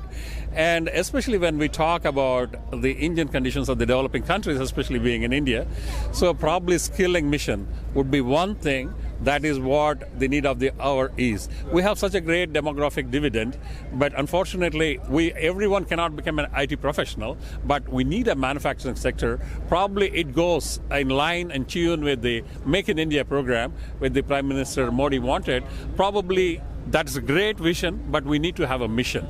So until we go to the grassroots and work with the schools, where we tell them, like, look guys, you need to really have the skills, hands-on experience. See, at the end of the day, the German model, they have 365 skills or trades. So this is not developed in a year or two. If I understand, it's more than 200 years old concept. So that's one reason Germany is very successful in manufacturing. Probably if we can do this, I would rather think India would be blooming again with its manufacturing prowess. It's really wonderful that even Indian government is seeing skilling the Indian youth is very, very important, and they are giving high priority to this. But when it comes to skilling, one is at school and college level. Yes. So that is, we are looking at there more towards providing concepts, mathematical abilities and all these things, because that is foundation courses are going to be there. But when you come to higher education, especially engineering and other professions, so a lot of scope is there, especially in advanced technologies, for people to outshine in the global market. So there are certain areas, especially India is strong with reference to software as well as hardware design and development, VLSI and other things. So even artificial intelligence and IoT, all these things are catching up. So there is a lot of scope, because the number of engineering graduates that are coming out from various colleges in Indian universities are quite large in number, and not all of them are finding useful employment. So there is a lot of scope for skilling them at graduate and postgraduate level. Do you see any opportunity there? No, it's a great question again. But a tough question to answer directly. See, the German ecosystem, German-speaking nations, especially Austria, Switzerland, and Germany, so they have a unique system of skilling their students in the educational system embedded together. Right. Like what happens is at 4th class, a student is decided either he should go into the technical education or into university. Only 1/3 go to the university, remaining 1/3 go into the technical education, the so-called engineering, what we talk about, and 1/3 goes into the vocational training, what our polytechnics were earlier. Probably this is what we missed the bus, though we had it, but probably to revive this concept again. So the best thing what happens in Germany is they start working with the industry. So this is where, if we can really see that there's a kind of collaboration between the industry and the institutions, the educational institutions, engineering colleges, probably that would really bring them closer to the industry, create that value. Once if they have this value skills in them, probably that will open doors for their opportunities in the field of employment. So you have rightly said that there is a need for industry-university collaboration, industry-college collaboration. Actually, if you try to understand, I am running one institute called Veda IIT, which is an industry-university collaboration. A lot of industry people join together to train people, especially in advanced technologies, and we are doing it. But what we are missing is the quality. Yes. Especially, if we want high quality, there is a need for more and more industries to come forward. Yes. So So here I think there is a lot of scope, especially with countries like Germany, where a lot of experience is there in this regard, to do much better, because where our strengths are there, if our strengths are also matching, that will promote synergy and give better scope for people, for better employment opportunities. And value-added education is one of the important things. So coming to the social front, especially education is not just providing skills, but making them useful citizens for the country as well as for the world. So, when it comes to providing conduct, if you see the conduct and character of the people, ethical sense, they should be not only technically competent, but they should be ethically upright. What do you think that we should focus to improve the ethical behavior of the young population today? Because, finally, that is going to shape the countries and the world. Sir, I should admit it is one of the toughest questions ever I had. I love to answer even the toughest questions, but when it comes to the this question, so I'll try within my limits. I'll try to answer it, and so I may not be in a position to give you a comprehensive answer, because there's a need of the social scientists really to interact with the technical educational institutions. Probably this is one area where Europe, especially the German-speaking nations, have brought in, and my institute, a socio-economic institute, Fraunhofer, where I've been associated for a lot of years. So probably this is what we can think we can do, some kind of piloting. Hey, what would be the right mix? Like how we can really bring in this ethical issues, how this could be embedded into the students, not just, they have a good job and everything, but also they have a social responsibility. This is a bigger question, so I think we should answer it in a bigger agenda, and people with expertise in that. Absolutely great. Thank you so much, Ras, for your insightful answers. We hope we can interact more and more and try to find areas where we can help each other. Thank you. So thank you, Professor Rangagaru. Absolutely great, sir. It's my privilege, it's my honor to interact with such intellectuals, definitely with my experience in Europe, where I've been living for the past 2 decades and more. Probably we will see what best could be brought here, what we call as the best practices into the Indian ecosystem. And of course, Indian ecosystem is absolutely great, there's no doubt in it. But to learn from each other is something that I always think we should be humble to learn from each other, and that's where we grow together to make a good and prosperous society. Thank you, sir. To stay informed about the startup ecosystem, subscribe to MyStartup TV.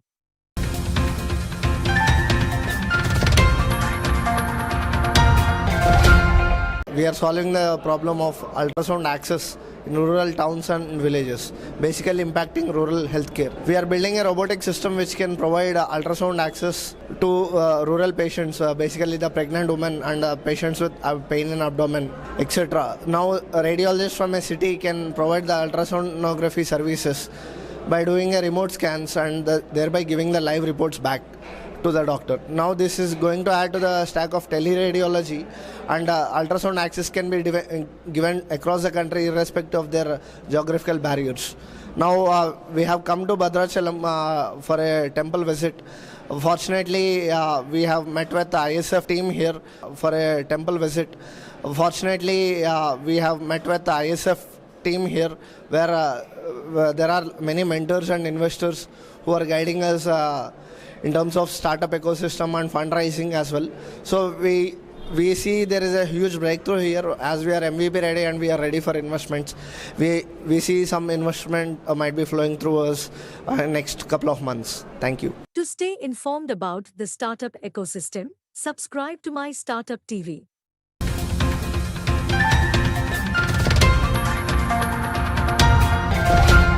I'm quite delighted and happy to be part of this international startup foundation journey over the last 4 or 5 months. I came to know about this through one of my friends, and ever since I try to participate and try to understand, learn how various startups are being formed, not only in the urban area, but also in the rural background and backdrop. How people are leveraging the technology, how people are trying to solve some of the tough global problems. It's really amazing. I'm quite delighted to be part of this wonderful journey, and then try to help in mentoring some of the startups. And there is a lot of learning. It always surprises. I mean, when we hear somebody trying to solve a problem across the length and breadth of India, delighted to be part of this wonderful journey. And I do hope that, this would help in terms of promoting the employment, as well as the India try to help in emerging India as one of the global superpowers in the next 10, 15, 20 years. Thank you once again. To stay informed about the startup ecosystem, subscribe to MyStartuptv.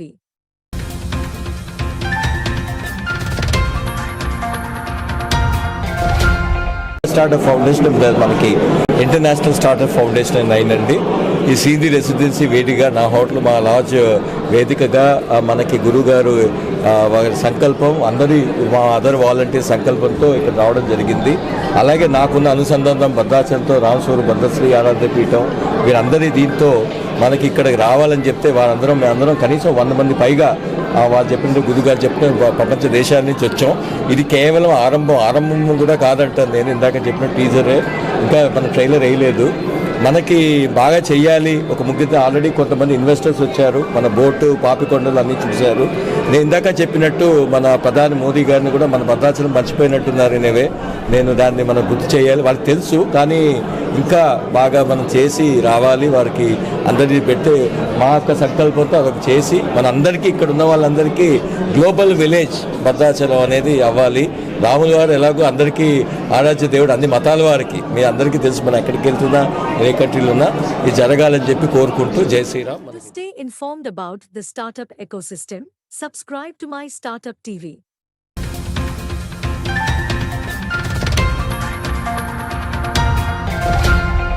Jai Sri Ram.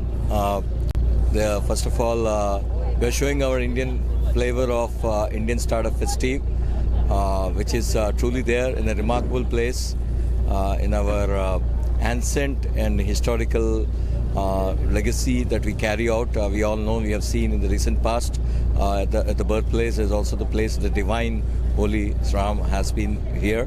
And it's all with our Indian startup has got a big retreat starting this year with my mentor, of course, Sri J. Chaudhary ji, and also with the blessings of Sri Ram. We had this is a second day, and we are all, I hope, all of we got close to about 100 plus coming to you. Thank you, MyStartuptv as well, for the bite coming in the boat, and I think it's very different. I hope you will have also a unique experience of investors and startups in not a boot camp, which is traditional, but this is a boat camp, and we have already some investments committed, what I understand, and we are taking this to global places. We definitely want more participations. I see we'll be all there. Thank you. Jai Hind. To stay informed about the startup ecosystem, subscribe to MyStartuptv.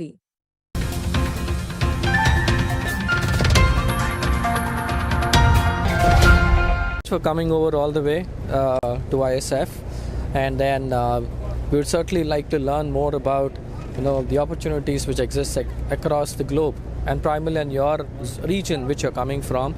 And as you know, Araku coffee, we've been contributing to the tribal fraternity, and coffee being one of the second biggest commodity in the globe. So we would really wanted to know how native Araku coffee can contribute in expanding our wings to the other countries when I talk about European market or German market. Definitely. One of the core mandate from the Impact Hub is also to create change in the lives of the rural people. So if we can work closely, and especially coffee is one of the loud things in not just Germany but across Europe. So yeah, so probably this is where I see if we can really, again, it's an organic coffee if I understand, because coming from a scientific background, I understand organic coffee is not easy, though people pretend to do that. But this is a virgin land where it has not been polluted till now. So the real coffee, the real flavor of Araku could be brought to the Europe. Once, we have this Impact Hub networks, they are pretty strong across the globe, and especially in Europe, probably where the coffee-loving countries where I'm closely associated in Europe is the German-speaking nations, especially Germany, Switzerland, and Austria. And we will see that this coffee, comes this with flavor, its own original flavor, into our impact hubs. We'll see. Once they start enjoying it, probably they are the guys who are going to take forward. We've been chosen by ISF as an open forum for investment. So we would like to know your interest in investing in native Araku coffee, and how do you work together to the next vision of next 5 years? How do you think we're going to make a difference? So Impact Hub doesn't directly invest. Impact Hub has a network of impact investors. So for example, we work closely with Bundesinitiative for Impact. So that is a federal initiative for impact in Germany. And I have a couple of friends like Peter Brock, who suggested, hey Raja, it's the time to make impact. There are a lot of investors who would love to make that. Probably this coffee thing is something that is very close to the heart of the Europeans. Probably this is where we can tell the impact investors, hey, it's not just the coffee that will run.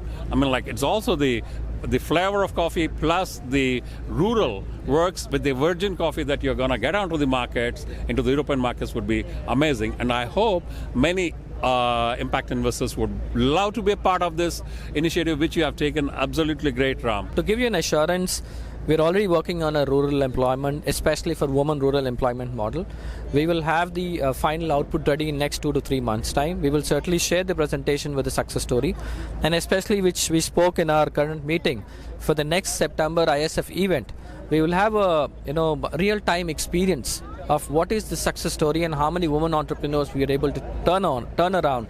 Then I think it'll be easy for us to showcase to all our investors. Instead of talking, we also go back and prove how can we really make a difference to the society. Thank you so much for your time, sir, and certainly would love to connect with you again and again. Thanks a lot, Ram. We look forward to working with you and see, especially when you talk about the women entrepreneurship. That's a need of the country, need of the globe. Thanks a lot. To stay informed about the startup ecosystem, subscribe to MyStartuptv.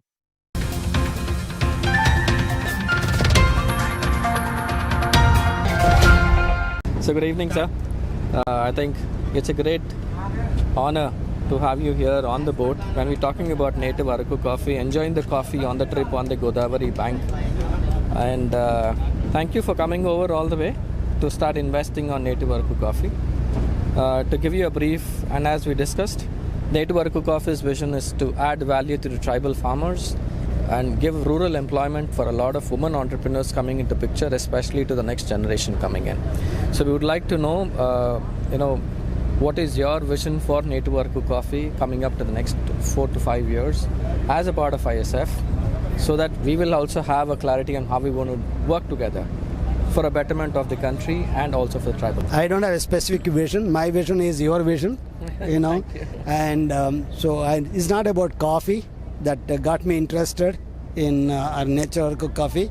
It is your passion, your desire to help the Girijan, the tribal folks in rural communities like Araku, Paderu and all. And how you started, your story is what touched my heart. And your desire to help them, creating employment, particularly for the tribal women, that's very close to my heart as well, because that's what Rural Shows, which I founded about 12 years ago, is all about, creating employment for rural youth and those who have talent but no opportunities, bring the opportunities to them. And this is exactly what you are doing through your initiative, and I'm very amazed by this, and that's what touched my heart, and that's what I want to see growing, and entrepreneurs like you is what is the country needs now, and help particularly the rural areas and tribal areas. So yeah, that's my So I'm pretty sure that confident that your passion will lead you to the success, and your success is our success. So it's a joint success. So wish you all the very best. Thank you so much. To stay informed about the startup ecosystem, subscribe to MyStartuptv.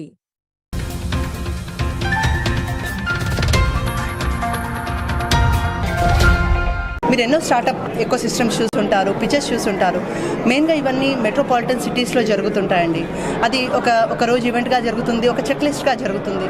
కానీ international startup foundation ఒక different విజన్తో మొదలైందని మా జయ చౌదరి గారి విజన్తో ఇది start అయింది. ఇక్కడ only metropolitan సిటీస్లో కాకుండా మేము ఒక రూరల్ ఏరియాస్లో, ఈరోజు భద్రాచలంలో ఒక పండగలాగా జరిగిందండి ఈ overall programme.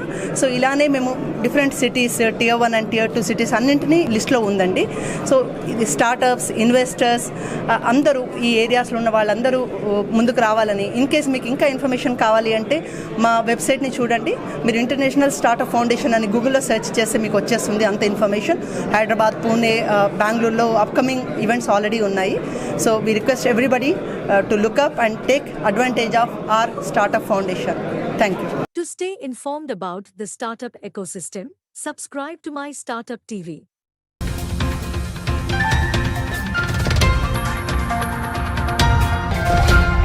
We are representing Racing Ahead Sports Management today. We are an organization, small startup which started a couple of years ago with the aim of organizing sports in a competitive manner to all segments of the society, basically with the aim of nurturing newer talent and trying to tap it through the competitive market.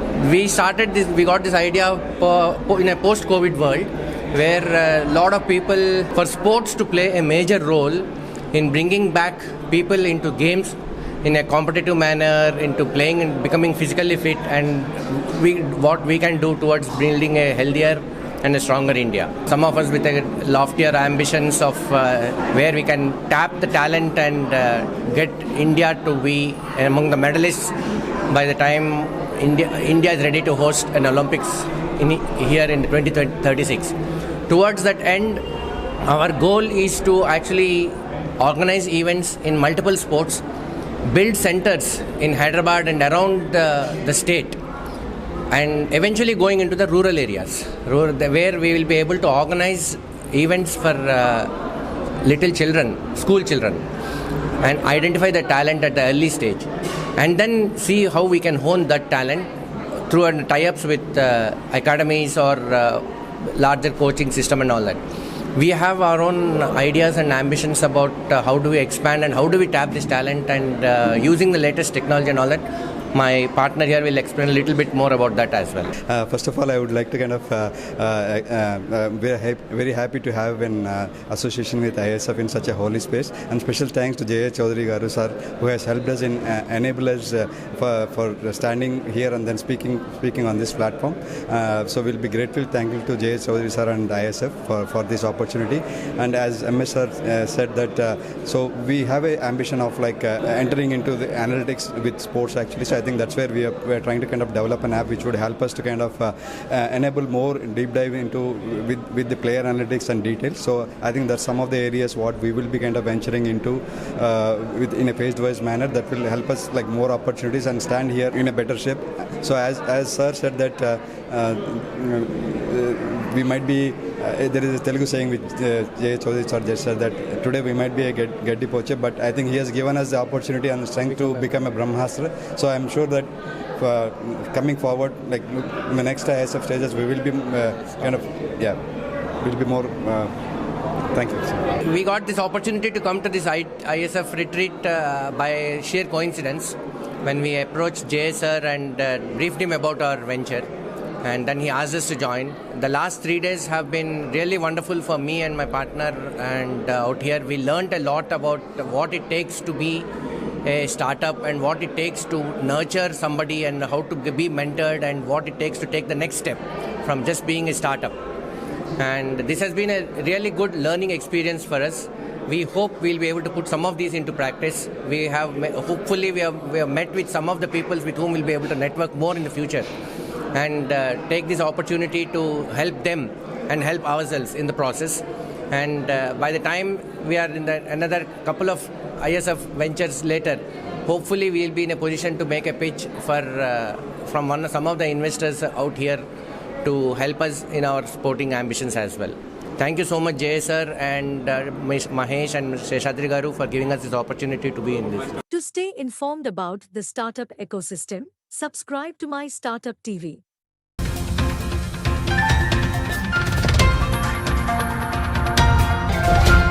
Good morning, జై శ్రీరామ్ అండి.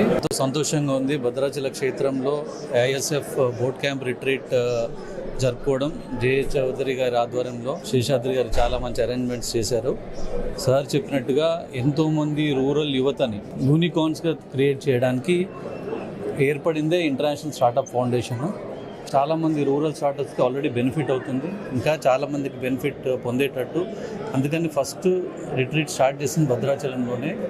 And international startup foundation యొక్క basic tagline ఏంటంటే innovation from the bottom of the pyramid. ఏంటంటే నిరుద్యోగ యువతకు ఎటువంటి సహాయపడి entrepreneurship క్వాలిటీస్ని develop చేసి ఆ చేయూతనిచ్చే స్టార్టప్ ఫౌండేషన్ ఇది. ఎంతో మంది వాలంటీర్స్, మేము ఇక్కడ రిప్రజెంట్ చేస్తున్నాం కోర్ కమిటీ ద్వారా, కానీ ఎంతోమంది వాలంటీర్స్ చాలా సెల్ఫ్లెస్గా పనిచేసి ఈ స్థాయికి తీసుకొచ్చారు. ఇప్పటివరకు ఒక్కరు కూడా పెయిడ్ ఎంప్లాయీస్ లేరు. అంటే just imagine the kind of work which has happened. ఎంతోమంది మంచి వ్యక్తులు సమూహంగా వచ్చి మంచి పని చేయడానికి ఇది ఒక స్టార్టప్ ఫౌండేషన్ చేశాము. ఇదే కాకుండా మేము ఎంతో సిఎస్ఆర్ యాక్టివిటీస్ కూడా తోడ్పడడానికి, న్యూట్రిషన్, ఎడ్యుకేషన్, హెల్త్ కేర్, ఈ 3 ఇనిషియేటివ్స్లో కూడా పనిచేయడానికి ఈ అన్ని కంపెనీస్తో పనిచేస్తున్నాము. సెల్ఫ్లెస్గా మనం సొసైటీకి మంచిగా ఇంపాక్ట్ చేసే ఏ ఆలోచన ఉన్నా సరే ఎవరైనా ఇక్కడికి రావచ్చు. ఫ్రీ అడ్వైజ్ ఇస్తారు, చాలా మెంటర్షిప్ ఇస్తారు. And every Saturday as sir said 8:30 to 9:30 mentorship చేయడం జరుగుతుంది. వాళ్ళకి business, market access and investment ఇవ్వడం జరుగుతుంది. Thank you. To stay informed about the startup ecosystem, subscribe to MyStartuptv.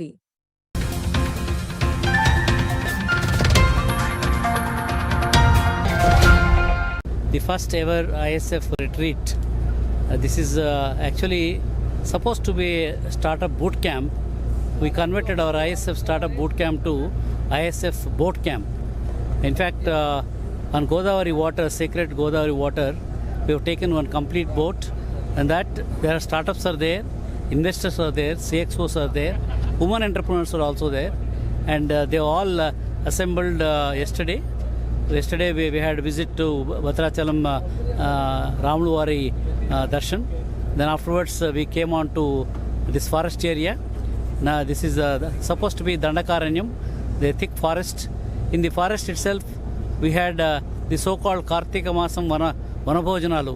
That's the kind of format our Sheshadri, our friend who has really organized a fantastic experience in the middle of a forest under all the trees, particularly neem trees and tamarind trees, the huge trees, and everybody enjoyed. Actually it's all surrounded by the tribal the houses, and we really enjoyed that luncheon meeting. And in that meeting itself, some startup companies they explained about their startups, and a few investors they agreed to invest in those startups. We never thought that in this boat camp we'll have such success stories, but actually it's truly happened. 3 companies got the investments. Not only investments, they're also getting the business, and that is the essence of what International Startup Foundation we have been doing. How we are helping the startups, not just giving the money. We are also trying to take them to the business, wherever the business has to come for them. We want to make sure that they are successful. Also, we announced ISF Junicorns, and a Junicorn team has been identified, and the 2 mentors have been allocated to this ISF Junicorn team. In the next 12 months, we have to identify who are those Junicorns, have got great ideas, and we all decided that we are going to invest in those Junicorns. The age limit is, there is no lower age limit. Anybody, any kid can participate in this competition, and upper age limit is 16 years old. So below 16 years old, anybody can compete, and we are hopefully going to see brilliant entrepreneurs coming from that age group. In Telugu, there is a proverb called Mokkai Vangande Manai Vangadu. We want to identify such innovative entrepreneurs in that age group. They are going to definitely come out with very innovative ideas. Out-of-the-box thinking is going to happen. They are going to show the path to the rest of the children, not only in India but outside the country also. That is a kind of a new experiment we have taken up in this event, the boot camp of Bhadrachalam boot camp, and we are really excited, and we want to do the same kind of formats, retreat come boat camp. Next year we are planning to have a cruise camp to Lakshadweep Island. We are hoping that more number of startups are going to participate in the cruise camp, which is going to be next year during the same time. And also we are going to get global investors to come and participate in that cruise camp to Lakshadweep. To stay informed about the startup ecosystem, subscribe to MyStartuptv.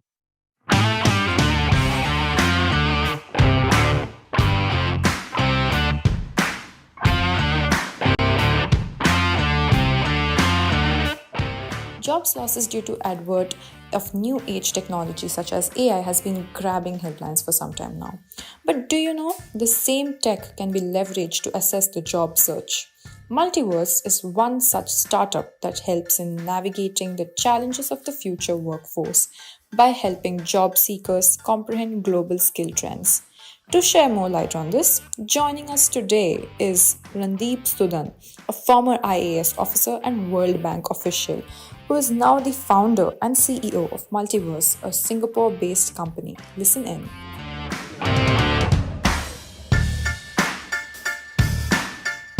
The name multiverse is actually a word which is related to quantum physics. And there's a many worlds hypothesis in quantum physics, which talks about the possibility of there being infinite possibilities, So I thought that what we are trying to do, we are trying to expand possibilities for a large number of people across the world. And there is an opportunity to afford infinite possibilities for people in terms of their career paths, in terms of their lives. And that's what inspired us to go for the word multiverse.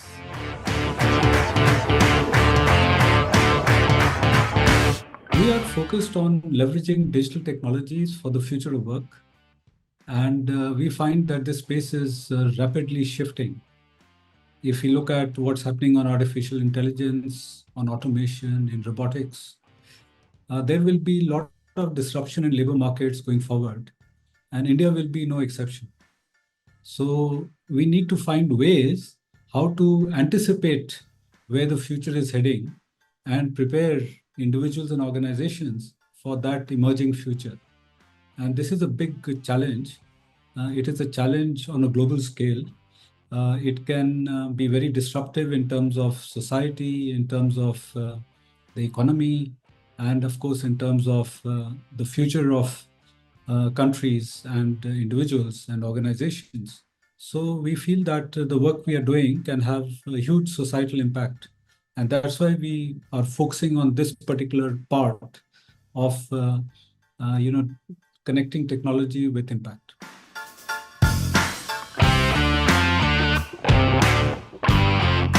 So there are governments which are actively planning for the future and getting organized for those changes. Some of the most important examples in this regard are, for example, Singapore itself. So Singapore does two things. One is it has a Center for Strategic Futures in the Prime Minister's office, which is continuously scouting for opportunities and risks for Singapore. And it does this exercise every 3 months. So in a frequent refresh cycle, they are able to get their entire higher civil service involved. And they are looking for where the shifts are happening. Also, they have established a skills future, which is focused just on preparing Singaporeans for what skills will be required going forward. And they are very much aware and very much plugged in to what is happening in labor markets. Of course, there are other countries, mostly in the developing world, which are not so active. and are not anticipating the changes that are coming through. So there's a wide range of wide range of differences among governments in terms of tackling this issue.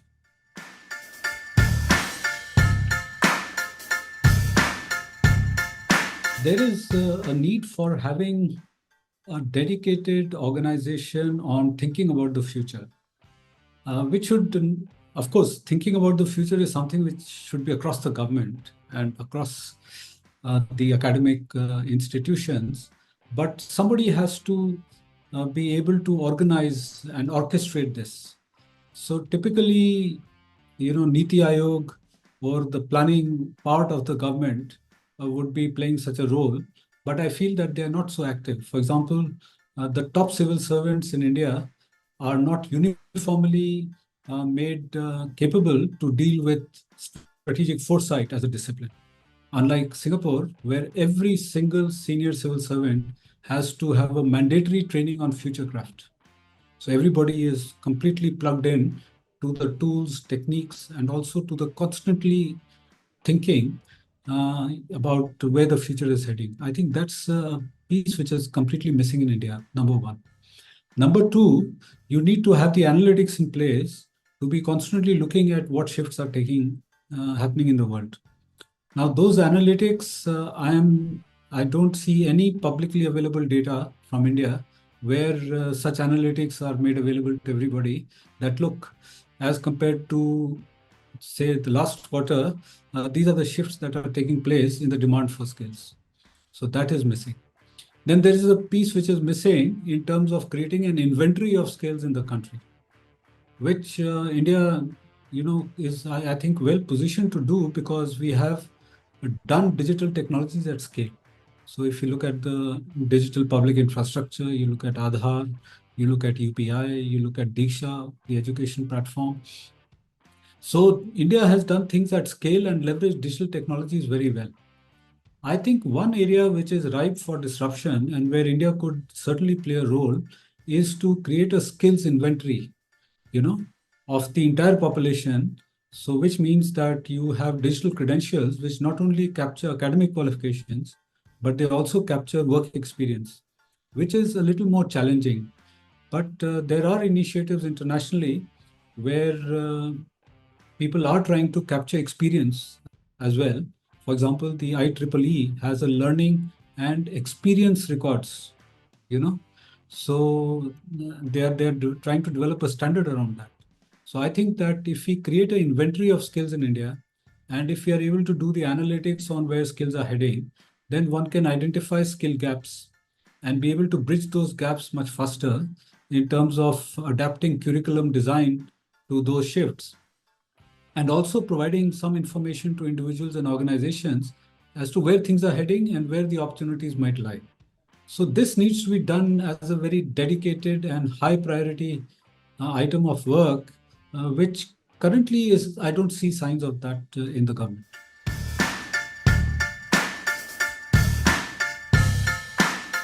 Precisely this point, that you have to deal with this emerging future of work in a holistic way. It cannot be dealt in silos.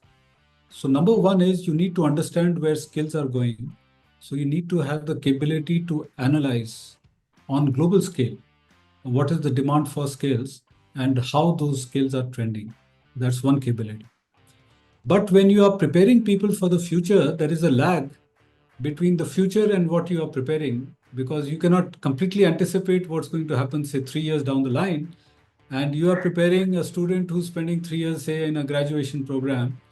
And how do you align your education system to be completely plugged into where the future is heading? So that's a challenge, for which you need to do two things. One is you need to have a better track of technologies. Where are those technologies going? What are the patents being filed? What are the VC investments in which technologies are they going? What are the science and technology publications talking about? What is the frequency of mention of various specific technologies? Also, you need to understand what is the potential employment intensity of those technologies. So say when generative AI is coming, what might be its implications for employment? So that analytics needs to be continuously done. And in addition to this, you need to reorient the education system completely in a way that is more future focused in terms of giving enduring skills to students rather than just focusing on technical skills or on a particular domain. And secondly, you also need to give more work-based learning or work-integrated learning has to be a much bigger piece of our education system. And it has to be in areas which are emergent areas so that the population is well prepared for those areas. So I feel there's a need for a major overhaul on education. There's a major overhaul required in terms of strategic foresight. And there's a major overhaul required in terms of doing analytics on a global scale rather than just focused on India.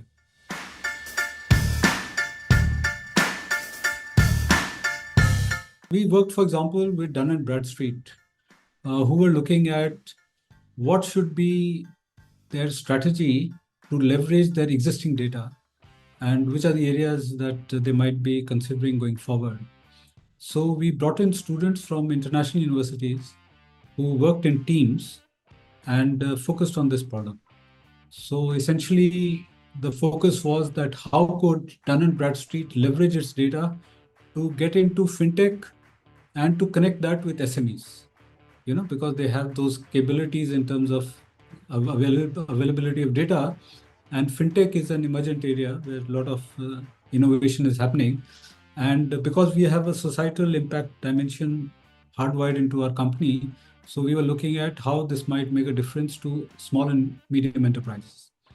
So we brought in these teams of students. We trained them rapidly on something called the actionable futures process, which we have designed, which is how do you systematically think about the future and then focus on this problem and then offer recommendations to Dun & Bradstreet. So our feedback from Dun & Bradstreet is that they were surprised that when they were doing a similar exercise within the company, and there were people who understand that company inside out, they have been spent years in that company. If they came up with 100 suggestions, this team of students were able to reach a level of 70 without any, exposure to the company and come up with some excellent ideas. So Dun & Bradstreet thought that, yes, these people are able to bring innovation, are able to bring cutting edge thinking and come up with new ideas, which were difficult even for the, those people who were very much part of the company. So that is a proof that this is something which is important.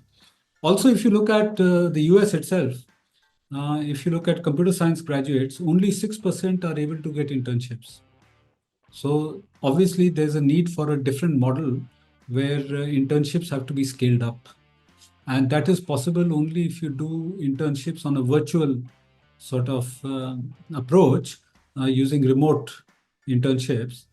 And if you are able to do this in a way that brings international teams to work together, because then you are not only focusing on a problem which you're trying to solve in a real world context, you are developing skills in students for doing that. But when they work across geographical boundaries with different teams, you're also promoting social and emotional learning, soft skills, communication. How do you have more cultural sensitivity? How do you work in terms of teams? How do you communicate with them? How do you adapt to time zone differences? How do you negotiate, what their ideas are and your ideas are and come to a consensus? All these are very valuable skills, which is what we are focusing on.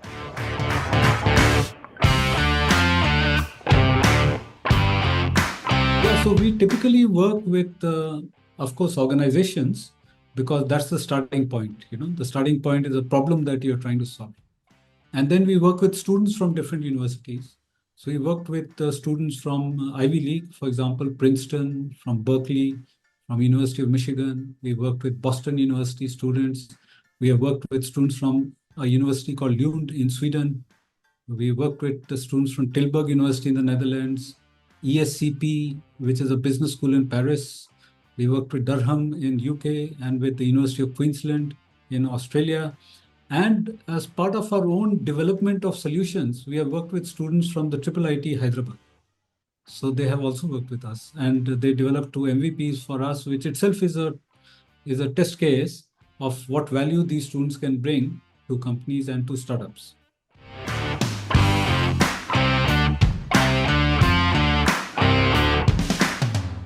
No, absolutely. In fact, our societal impact dimension of our work would necessitate that we work with the students in developing countries. We work with tier 2, tier 3 type of institutions. But just to validate our thinking, we thought it would be good to start with this Ivy League and see, what is the value that these students can bring. And then we could be able to integrate students, say, from tier 2 or tier 3 institutions from developing countries to work with some of these Ivy League students as well. And we may realize that actually, there is a lot of innovation which those students from tier 2, tier 3 in developing countries can bring. So this is just a phase in our development, but our ultimate objective is to work with students across the world.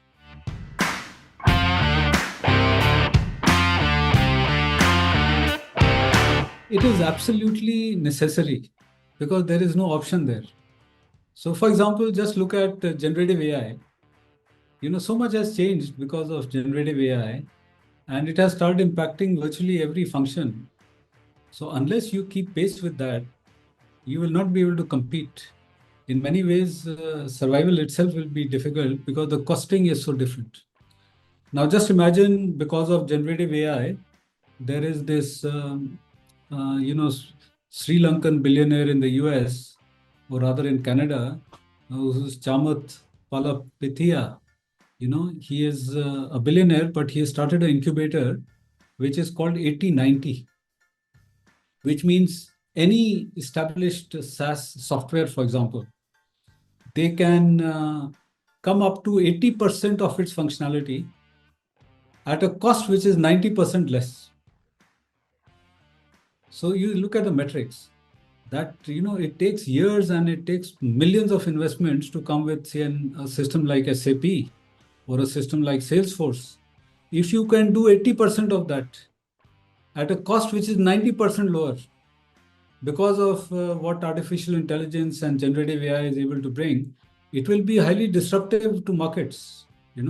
We have a company in Hyderabad itself, for example, Brain Enterprises, which is getting into low code, no code type of development of solutions, and they are also able to compress the time significantly.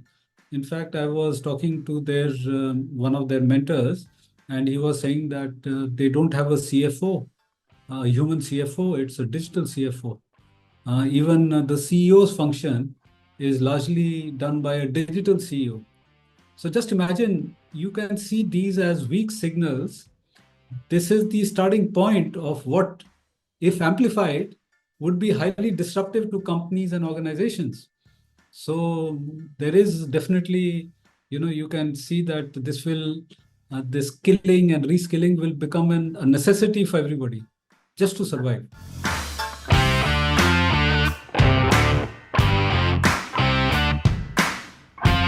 Exactly. So you have to constantly track what is changing. You have to understand where that change is heading, and you have to extrapolate what might be the future if that change gets amplified, right? So it's a leap of imagination as well, which is, in other words, called as scenario planning. You create the scenarios that, look, if this continues on this path, or if the path shifts in a particular direction, what might that scenario look like in the future? And then you backcast from preferable scenarios and see what you need to do today. But you're absolutely right. This idea about having a degree and that is being your sort of claim to fame for the rest of your life is gone. You have to be constantly on the learning curve, constantly.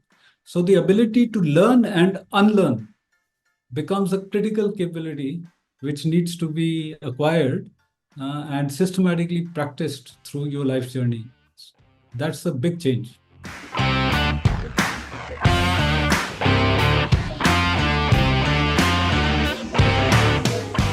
Yeah, so I think the educational institutions will also have to shift and adapt. So I'll give you an example. The University of South Florida is, I think they recently hired 116 people who are expert in artificial intelligence, and they're embedding AI faculty in every single department. So AI across the curriculum, is what they are trying to do. So they're adapting. They realize that AI is going to make a profound shift in education. That's one thing. You also find that technology itself might solve a problem of learning faster. Because if you look at immersive technologies, it has been established that people can learn much faster as compared to classroom-based approaches. So if I give you the example of Walmart, it was running a program using virtual reality where it could train its workers in 15 minutes what it would take workers 8 hours to be trained on. So you see the difference in terms of accelerated learning. Similarly, I think it was Verizon, which was training call center staff to handle irate customers. And that using immersive learning could be done much, much faster as compared to normal learning. I will give you a personal example.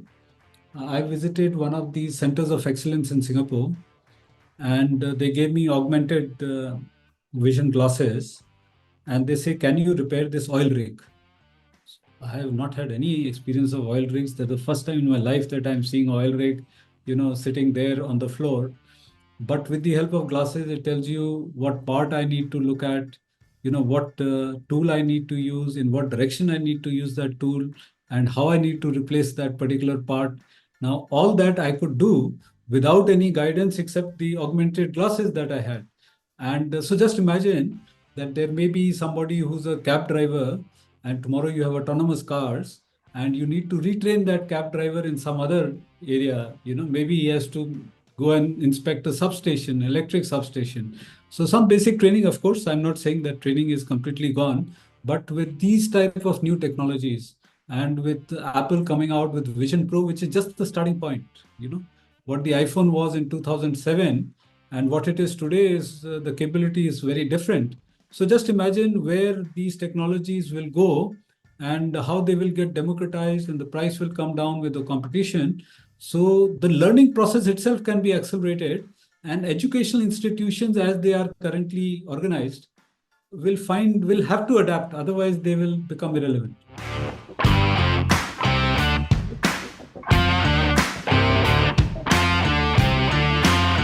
Yes, so the German Ministry for Economic Cooperation and Development, they launched a global challenge called Innovate 2030. And it was a challenge, the focus was on digital for climate change. So it was in the context of climate change. And one of the challenges was to provide some ideas for the city of Porto Viejo in Ecuador as to how they could introduce smart tourism and sustainability in the city.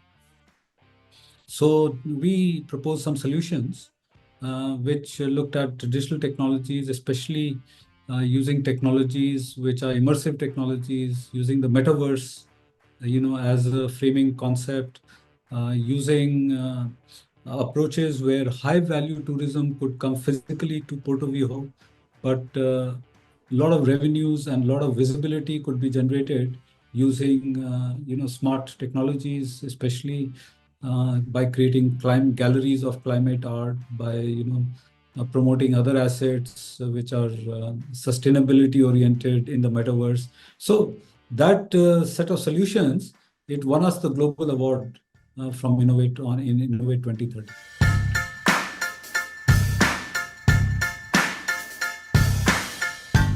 Yes, I'm happy that you are in this space and you are using emerging technologies to do this. So just imagine if one had to establish a media house earlier, it would be so expensive to do that.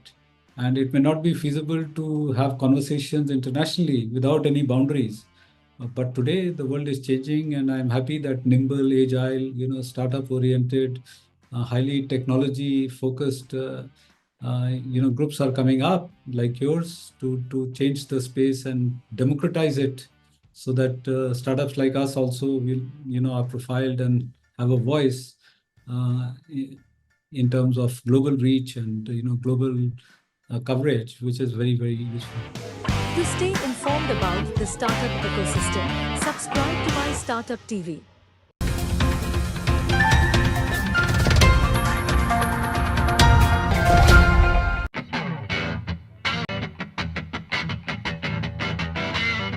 Moving on to our next session, it is a fireside chat with Dr. Sapna Poti on industry, academia and startup academia alongside Anup Pai and Indrani Karuna Sagar, which is moderated by Mr. Naveen Lakur.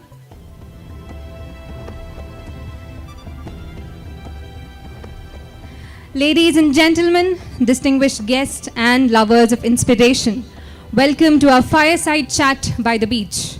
Tonight, we have the pleasure of gathering under the starlight sky with the soothing sounds of the waves as our backdrop for an evening of thought-provoking conversation during the fireside chat on industry, academia, and startups academia. Tonight, as we come together on this picturesque Tanir Bavi beach, let us embrace the spirit of collaboration, exploration, and discovery. Thank you for joining us for this fireside chat on industry, academia, and startup academia. May our conversations tonight be as invigorating as the ocean breeze and as enlightening as the stars above. Ladies and gentlemen, it is with great honor and privilege that we welcome our panelists for today. I request Dr. Sapna Poti, Mr. Anup Pai, Dr. Indrani Karuna Sagar, and the moderator of this session, Mr. Naveen Lakur, to please come on to the dais.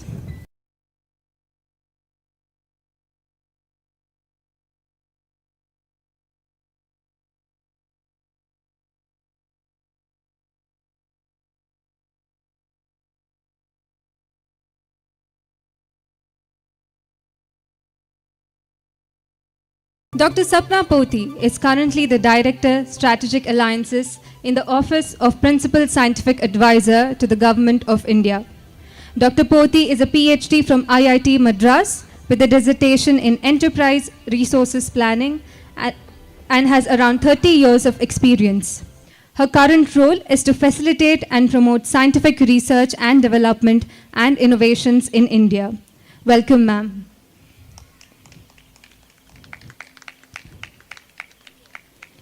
Mr. Anup Pai is the founder of eSamudai.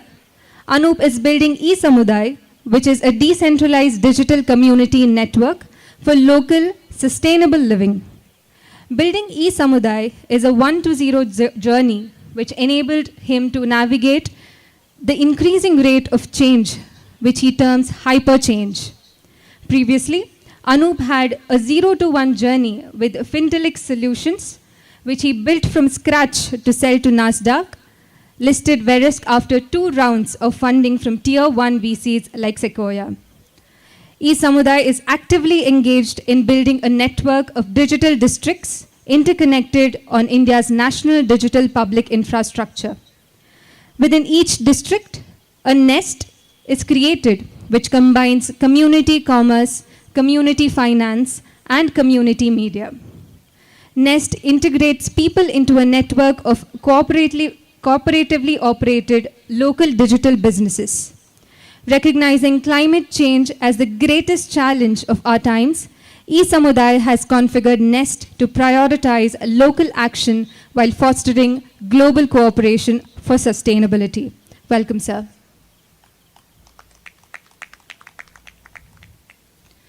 Dr. Indrani Karuna Sagar is an MSc PhD in Medical Microbiology from Kasturba Medical College, Manipal, India.